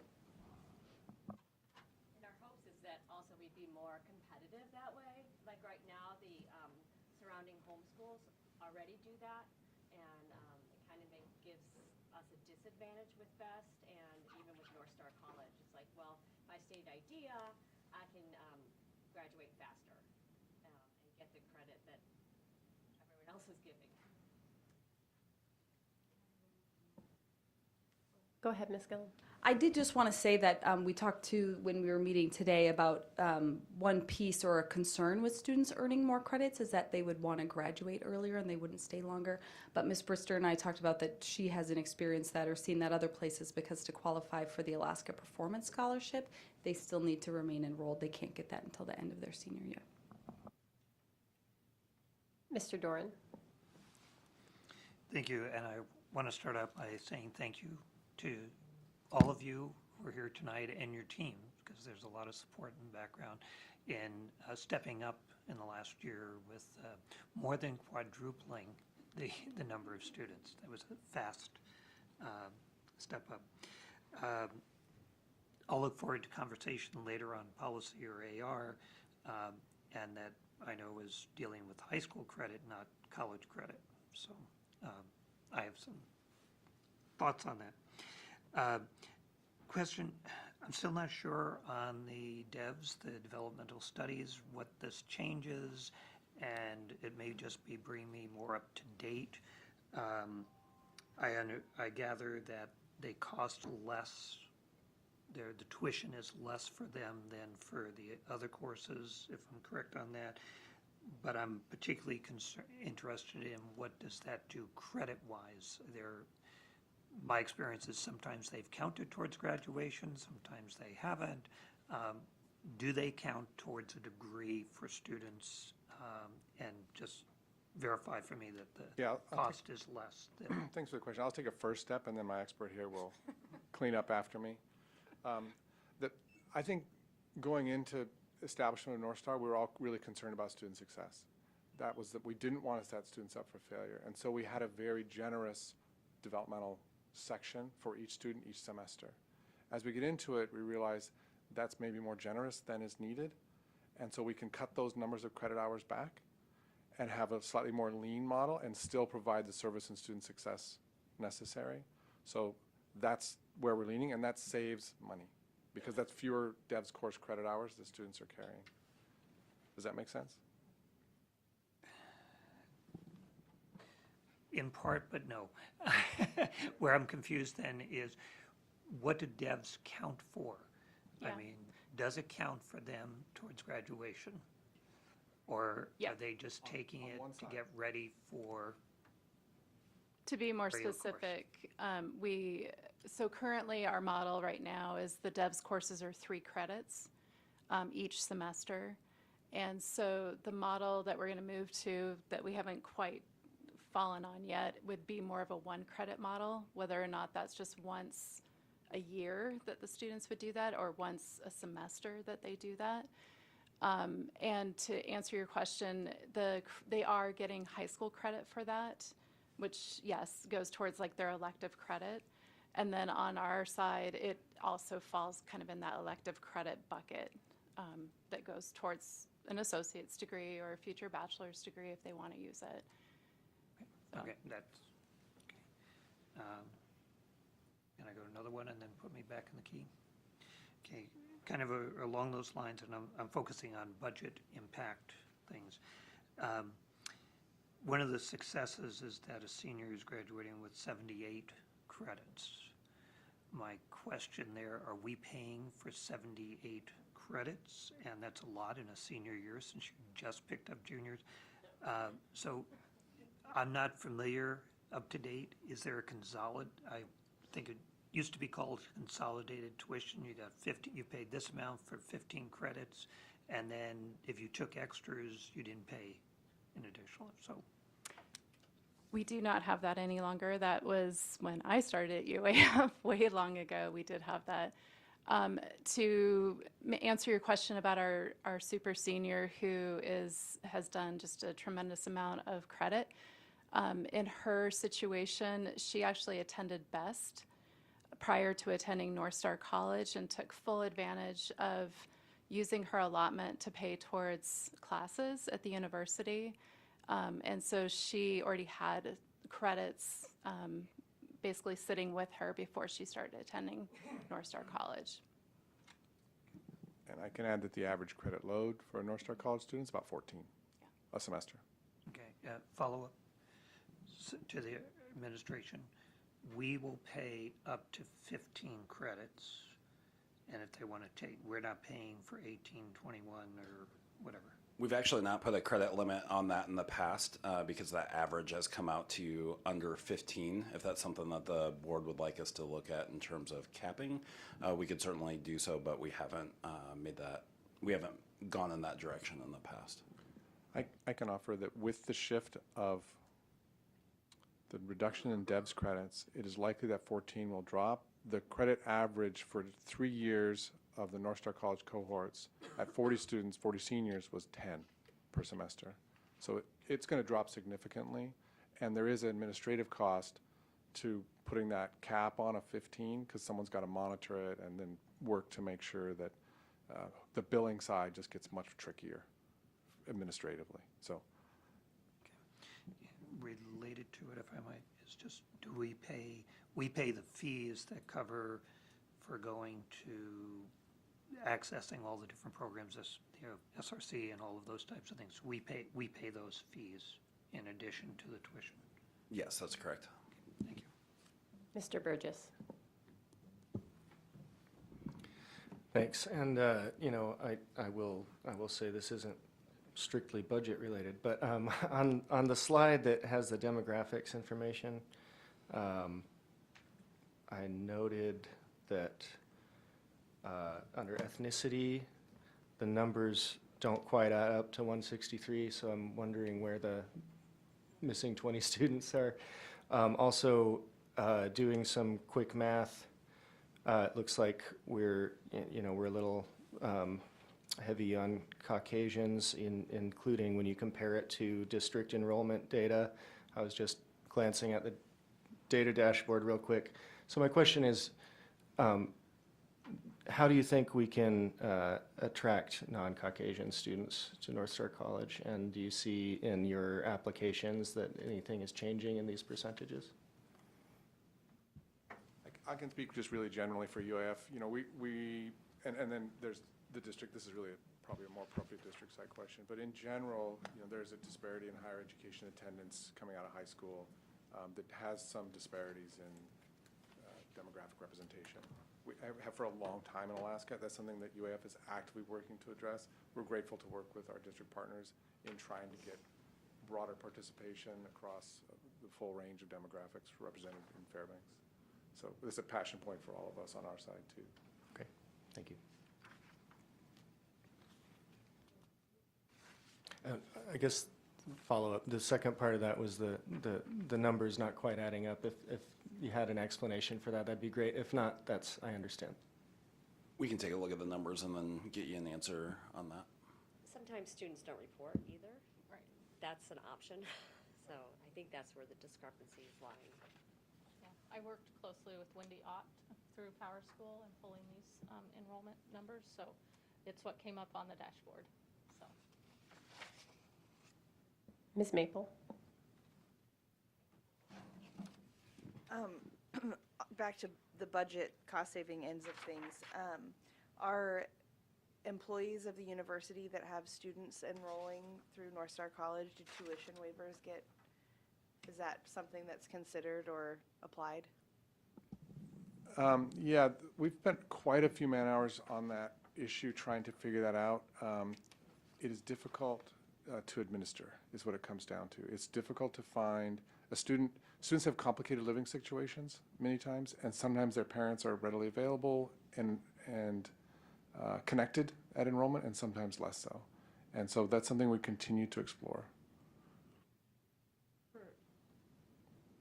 for staff, for parents that are employed at the university? That's right, yeah, so, because we're enrolling the student, and sometimes the parents are part of that equation, and sometimes, there's complicated circumstances there that it's difficult to track. That's something we've talked about even in our conversations with Andy and Dr. Miner about how to bring that into the equation. It's just complicated, yeah.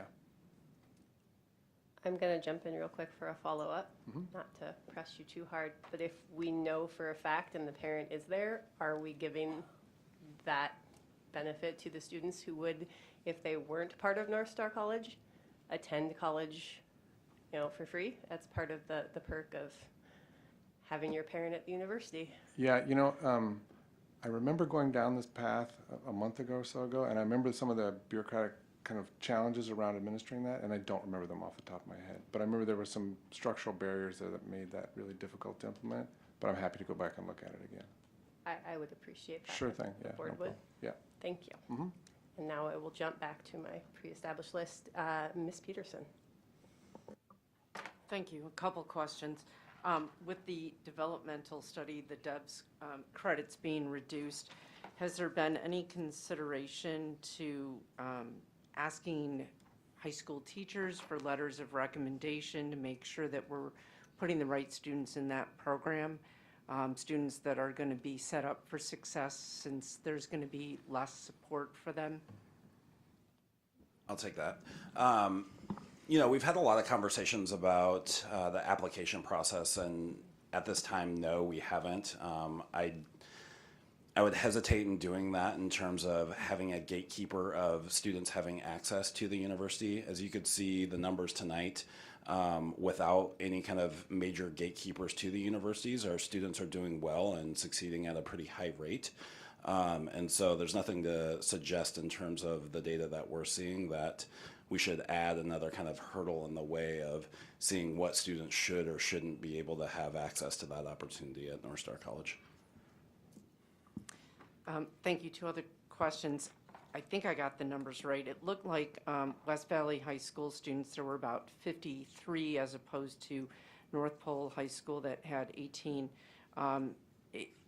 My instinct, and please correct me if I'm wrong, is that that difference is probably attributable to transportation and access. Is that kind of your understanding, or do you have a different interpretation for that? I think both of those are probably accurate, and there might be at West Valley more of a family tradition of education. They might not be the first generation as much as North Pole, but transportation is an issue, and the kids have to have transportation to get there, so it's legitimate.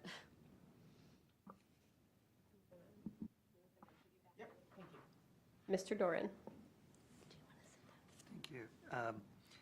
In terms of looking at the semester grades, there's about 18% who did not pass the semester, the indication of the grades. Withdrawals, incompletes, or an F. My question is, what is the status of those students if they've, and a withdrawal, I'm assuming, is withdrawal from the course, not necessarily from Northstar College, but where do they stand in terms of progressing towards high school, their high school graduation? Have they lost, at what point in the semester, where is that? So that's why we're really very careful with them. So if they do fail, that's why we have an advisory, because we don't want them to fall behind. And we do get really involved if they're failing more than one class. We intervene, we bring the parents in, we say, is this really the right place for you? Sometimes we've transferred them back to their high school if we know they're not gonna pass their classes up at the university. We really watch it very carefully. And I'll just add, there's a lot of guardrails in place too. We have advisor holds on all of these students, and I would never lift an advisor hold without talking to Kristen or Stacy for approval for a withdrawal. And so the student has to consult with the school district side. They have to talk to me. So there's a lot involved when a student is withdrawing from a class. Follow-up? Real quick. Okay. What is their status? And I really appreciate it, and I know when I visited too, I mean, the conversation, the tremendous work of supports to make sure kids are successful. And I think to try and transition them back, if it's not for them, to transition them back, and I know there were pre-talks as well as once they started. My concern is 16%, 18% of our students not completing courses. Where is their status in terms of when they go back to their high school? Or if they're not going back, they're now credits behind for high school graduation. Just concerned, what's their status? Go ahead, So- Dr. so- I'm not quite sure you're getting your number though, because I'm seeing 5%, 3 plus 2%. So that's what I was going to jump in as well. I'm not showing the 16%, but I would say that Northstar College in the past, no students have not graduated from their home attendance area school. So that's a great statistic, and we hope to continue that. I think with the work that they've done in terms of placing students on academic probation and having really proactive conversations with students and parents, if that setting is not working out for them, the number one priority for us is that they get their high school diploma. If they get the college credits, that's awesome too, but we want to make sure that they're graduating from high school and that there's nothing standing in the way of that. Okay, and that's my concern. That is our number one. Are we losing some that are, and it is. We never let them get that far. We don't let them get to a point where they can't graduate from high school. We jump in. Thank you. So I'm going to put myself in the queue just so I don't have a whole bunch at the end. First, thank you so much for this presentation. I feel like you might be feeling like you're in the hot seat, and that's not our intent. I really appreciate that you have come here and are providing this for the board and getting to learn more, and I'm excited to come visit. I think it's this week. Actually, Next week, yeah. It's all together. I know it's on my calendar, so I won't forget. So how many students on IEPs? I know that they receive they receive services from student support services at the college level, but are we having students with IEPs from the district side attending Northstar College and being successful? We do have students that come in with IEPs. It switches more to the ADA model. They have the Office of Disabilities, so their IEP stays at the district. They're done with it if they come full-time to the university and they switch into the American with Disabilities Act model where they work through the disabilities office that basically takes over contacting teachers, letting them know of any sort of accommodations they need in their classes. So it's a different model. And the same is with 504s. If they have a 504, we send them over to the disabilities office, and they work with them. And they even do testing there sometimes, and different testing than we do at the district even. So it's just different, but they are getting services. And we're having them enrolled, so we do have a yeah, absolutely, yeah. Awesome. I will pass it to, I think, Ms. Peterson. Thank you. I just had a quick budget question. One of the goals that you had stated is supporting additional CTE pathways. And I just didn't know from a budget perspective if UAF is offering the same CTE course that North Pole High School or Hutch is offering, how that course gets paid. Does the student come back to their home school to take that CTE course, or are we paying for them to take the same course at UAF? Yeah, I think that's a great question. Most courses that they would be taking through CTC and the CTE pathways at the university would not be duplicative in nature in terms of what we're already offering at our home attendance area schools. From a budgetary perspective, the CTC courses are slightly cheaper, and I don't know the exact rate, than the courses on the Hill. And so one of the things I said sitting here last year is I really want to find an expansion for Northstar College and starting to offer CTE experiences through Northstar College. I think there's a large group of students that hasn't been able to, maybe wasn't interested in Northstar College in the past because of the academic focus, but opening this opportunity for juniors and seniors to pursue CTE courses and trades courses through CTC expands maybe the interest level and opportunities for the students we have at our home attendance area high schools. Mr. Doran. I want to just piggyback for a second to say I'm very, very pleased to see the broadening of that CTE pathway. And I think also, if I understand, the Alaska Performance Scholarship has also opened that a little bit more. So kudos. To our administration, I'll just make the observation, you don't need to answer, but when I look at numbers, that has budgetary impacts. I look at Ben Eielson and Hutch,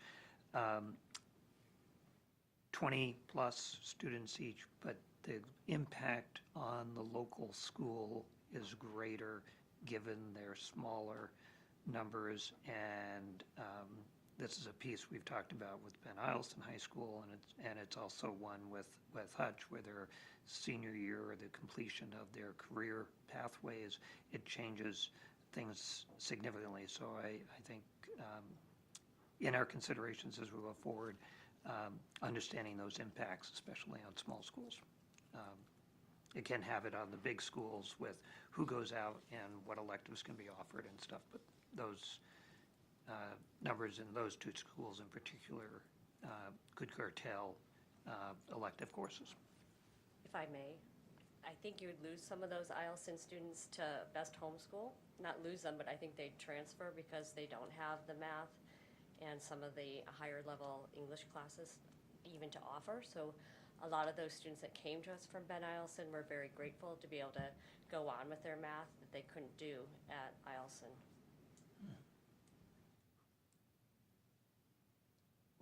I don't have anyone else on my list for questions. So it appears we've exhausted them. I have some I'll ask you when I'm up there. Save them for then. Go ahead. Well, I'd like to greatly thank the Northstar College crew for coming and presenting to the board this evening and getting our new Northstar College school off to such a great start. And now I believe we're transitioning back to public hearing. Mm-hmm. So we'll give everybody 5 minutes or so, whatever it takes to get back up there, and administration is welcome to dismiss the people that aren't necessary. Someone here and some people brought something over. So I don't know if you brought it over or not. Mine was here. So one less decision.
can you be sure the mic is on?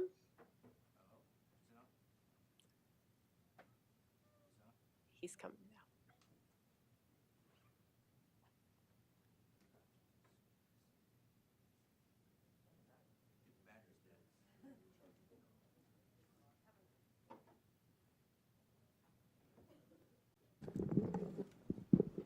Hello.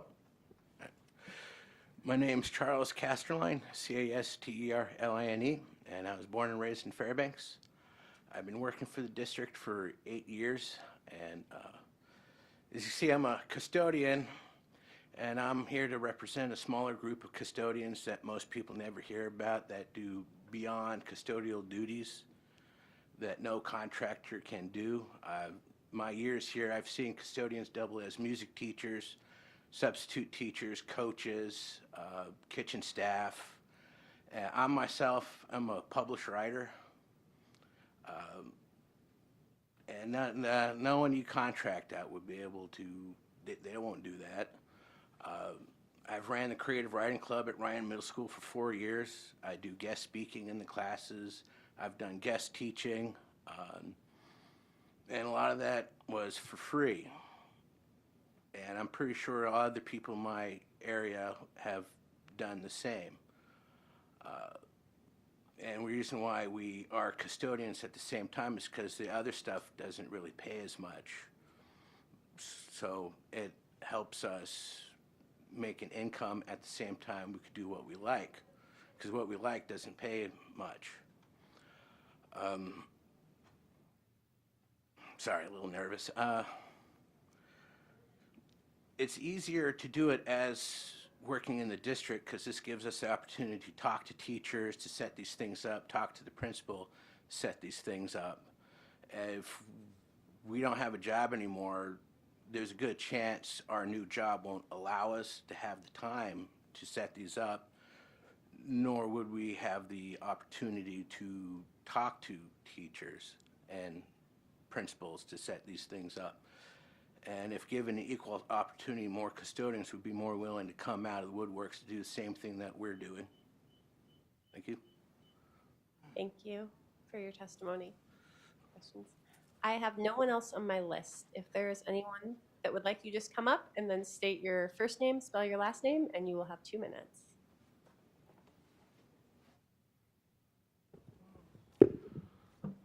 Hi, my name is Mark Ha, H-A is the spelling, last name.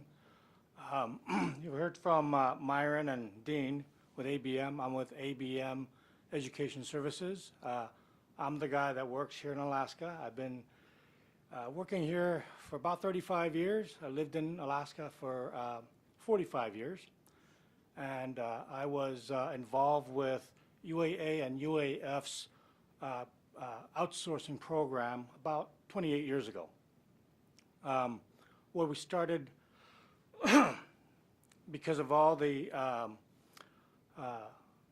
big questions that people had on outsourcing and the horrible problems that could be.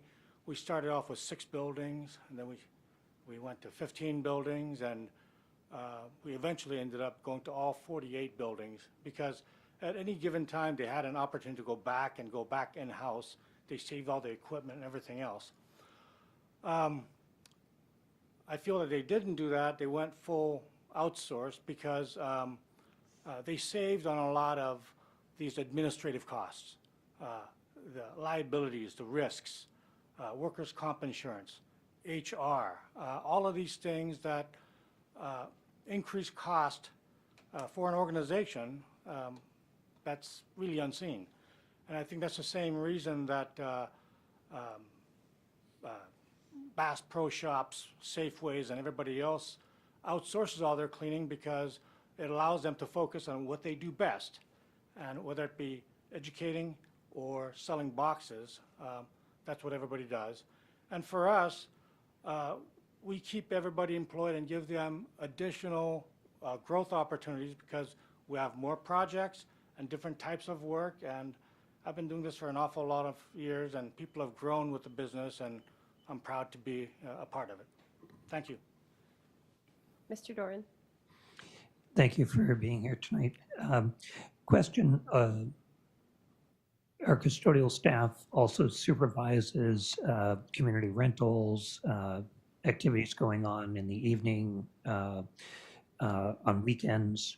How does ABM address those types of things? Obviously, each school, each district would have different needs. We would be able to address all of those things very much in a very similar fashion that it's being done now. I don't know the details of it, but it would be the same guys that would be doing the building, cleaning. We would want them to have ownership in their position and their school, so we'd want to get them involved as much as possible in those areas. Go ahead, Mr. Doran. And one more. How does ABM deal with situations in which there's an emergency, pipe breaks, freezes, it breaks, sprinkler goes off, it needs to be addressed maintenance-wise, and it also needs to be addressed cleanup? ABM has training that specializes in those type of services. We also invest in equipment like truck mount extractors, dehumidifiers, air movers, those type of things, so that we can respond to those type of situations from our shop. And we'd also be able to pull personnel from other places if it's needed, so that you're pulling from a pool of 200 instead of 70. Follow-up? And just a quick one, and I appreciate you staying all through our conversations tonight. What about, it's 3 a.m, the responsiveness to try and get it functional, workable for greeting students 4 or 5 hours later? Oh, that would be our biggest priority, to get the schools ready for to be put into service. And in those cases, we have personnel that work 11 o'clock at night till 7 o'clock in the morning, all kinds of hours, and we'd be able to have people available. Thank you. Mr. Burgess. I guess I'm curious about whether you'd be willing to hire employees who are currently working for the district, and if so, would you be able to pay them and provide the similar benefits to what they're receiving now? Absolutely. We would have a program that would address all of that. None of the people would lose their jobs. And I also have some, since we have less of a wait. Are you currently working for any school districts within the state of Alaska? We take care of UAA and UAF, no K through 12 in the state of Alaska. We do have many in the lower 48, though. Thank you. And not you, but someone else from your company mentioned that you work with many unions. Yes. So our staff is currently part of our educational support staff union. How would your company handle addressing their current negotiated contracts? Is that, like, I don't understand how you could do that since they're a union that only works for the school district. We would have to look at the collective bargaining agreement, and we would have our attorneys that specializes in CBAs deal with that. But those are transitions that's kind of normal in this business.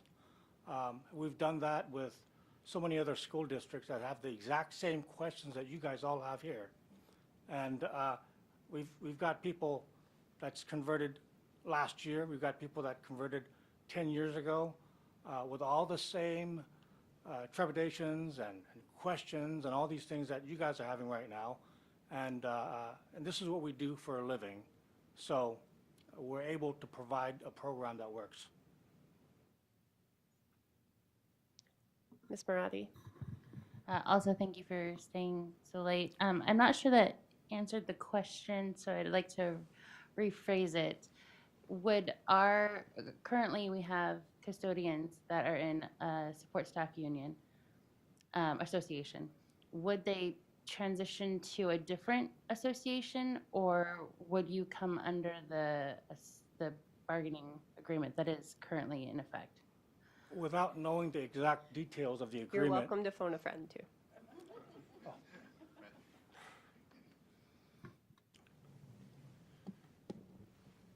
we've already got, you know, in preparation for responding to the RFP, we've already brought in all of our legal, and they've already looked at the, so we can't sit here and say that we're going to become signatory to the current one without sitting down and talking to them.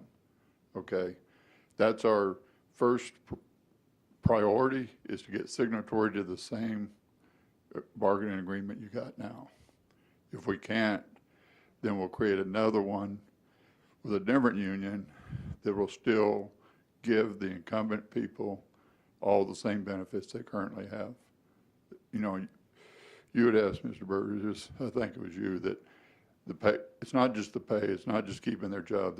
They'll stay whole with what they've got now. The desire is to get a new CBA that we're part of with the existing union. And if not, we'll do it with another union that assures the people the same benefits. Did that answer it?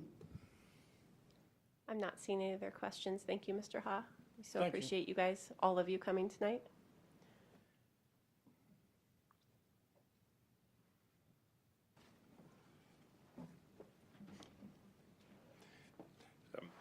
Bruce Bell, last name is B-E-L-L, reside out in North Pole. Good evening, school board members, President Hardy, Dr. Meinert. I'm here today before you as the current principal of Ben Eielson Junior Senior High School. I'm a proud product of the Fairmix Northstar Borough School District system from pre-K to graduation, coming up on my 40th this spring from Lathrop. I'm an employee of the district for the last pushing 30, 40 years. Extremely proud parent of two graduates of North Pole who both attended Tick Brown, North Pole Middle, and graduated from North Pole High. I've worn many hats throughout my educational career, and one that I'm currently at for the last 9 years now served as the AP and the principal at Ben Eielson. Through that tenure, there's been a lot of times that we've looked at our mission statement, and there's often challenges, just like, okay, you need to renew this, you need to look at this. But based on the location, the community, and the professionals within the building, it all circled back to a seamlessly timeless mission statement, which is Ben Eielson is a small learning community focused on the success of our students. And time again, it goes back to the relationships that the teachers have, and then, of course, our motto, which is fitting, small, mighty, and proud. We are a small high school, we understand that, but knowing that our staff of just over 40, 18 of them, of this year's current staff members, are military connected by either their own service, their spouse's current or past service, whether that be active duty for the Army, Air Force, the Guard, or retired. We serve the students and children who, as a result of their parents' career choices, face many challenges and unique experiences. It's a strength of Ben Eielson staff to be able to empathize, understand, and create that environment of respect. Ms. Maple? Did you have more prepared notes? I did, actually. Would you be willing to share to? I would love to, since there's not too much of a backup of others, but no, thank you. Now, some of the many programs that we look at, and you've heard from some of our students that are in the JROTC program, being small and making those connections and challenging. We brought on the higher level courses in JOTC. There is almost an AP level course, which is the course management, cadet corps management course. And our instructor, who has actually right behind us, retired Sergeant Manning, was the one that brought on that course. And the students and the products were some of the ones that came and testified in the last meeting and today. We've had some wonderful success in that program. A few of them spoke about not only did we get 3 students that qualified to be in their flight school, but 3 of them went. And so, I mean, it's an honor to be nominated and potential, but 3 of them went and graduated and came back with their pilot's license this summer. Our school boasted the very first Alaskan J100 Character and Leadership Scholarship out of the JRTC program, which is a four-year full ride, 100% program, and looking at getting that student afterwards to be enlisted as the equivalent of an officer going into one of the two services that they represent. This last year, our iReady data, and it's really a product of our teachers making sure that our structures are intentional and also accommodating to all students. We were the only school in the district to be in this upper right-hand quadrant of high growth and high performance. It was just unmatched, and that was really a dedication to our staff. That it's like, what can we do with resources we have? Ms. Marati. I had the exact same question, sorry. Mr. Doran. Okay, I have two questions. One is regarding ROTC. Some of the information that's come to us indicates you can only have so many in leadership, and so if they did wind up moving to another school, there would be already that leadership. Is it limited to that? I don't know all the ins and outs of that limitation, but much like the capacity and size of, let's say, Eielson, in the Corps or in the Air Force, the amount of personnel dictates the amount of leadership positions you can have. And so there is some limitations that they couldn't be like coal or joint, so they'd have to become a single leadership model.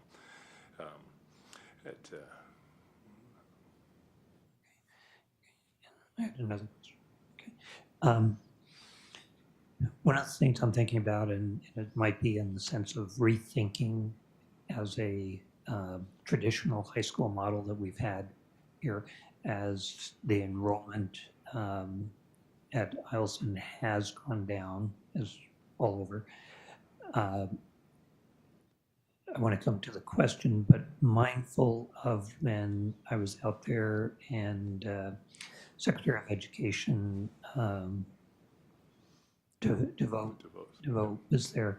One of the things I heard a lot from parents about was the wonderful opportunities that Eielson at that time was able to offer students, especially military students who have various needs depending upon where their next assignment was going to be or where they just came from. As the population has gone down, I know you've had teacher cuts. My question is rethinking, or how the thinking is developing that. It's not the same model. Where can we go? Do you have any? Certainly, and actually started looking at that as while I've been there. There was a continual program, the pre-apprenticeship program, that's changed into the internship model, and I believe the new agreement was just getting ready to be signed for the MOA between the 354th and the 168th to have our students connected with a vetted mentor in the service, and they learn these pre-occupation skills, work hard. And I mean, this last year we had somebody in the tower. We've had them with actually what they are able to within the JAG system, to at the fire station. So looking at those career opportunities. Some of the other things we're looking at, we know that with our reduction in staff, just because they're based on enrollment, we have a very nice woodshop facility, and looking at the Alaska Works program, not bringing that coming out there for a standalone class, but looking at the workshop model or being able to introduce and give some introductory type of clinics or workshops to. So some of those conversations are in work. We've kind of looked at the CE or the civil engineering program or the shop on Eielson, and some of those members are parents, and they're willing to look to get vetted to maybe provide a stipend for some general knowledge-based courses. Thank you. Thank you for your testimony. Oh, sorry, Mr. Doran. Okay, I had one more, and we'll probably hear from the colonels later on regarding this, but from your conversations, are you aware of new developments, expansions out at Eielson? Yes, and I don't know the actual name of it, but the air tankers, the support, I should be privy on the name, but it doesn't ring a bell right now. But yes, and then the ongoing, we've brought in, I guess in 2005 the BRAC, and I'm almost thinking that this is one of those things that it's the BRAC for not so much the support of the service member, but support for the family members to make sure that their their assignment here is solid and one that they could accept. Thank you, and thanks for fielding the questions.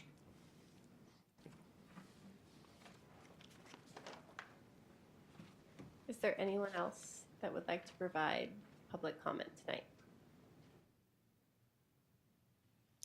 Seeing none, public comment is now closed. It is on our thing that board can do comments if they want, but thank you. I was hoping that's where we're going. So I would entertain a motion to adjourn. Move to adjourn. Second.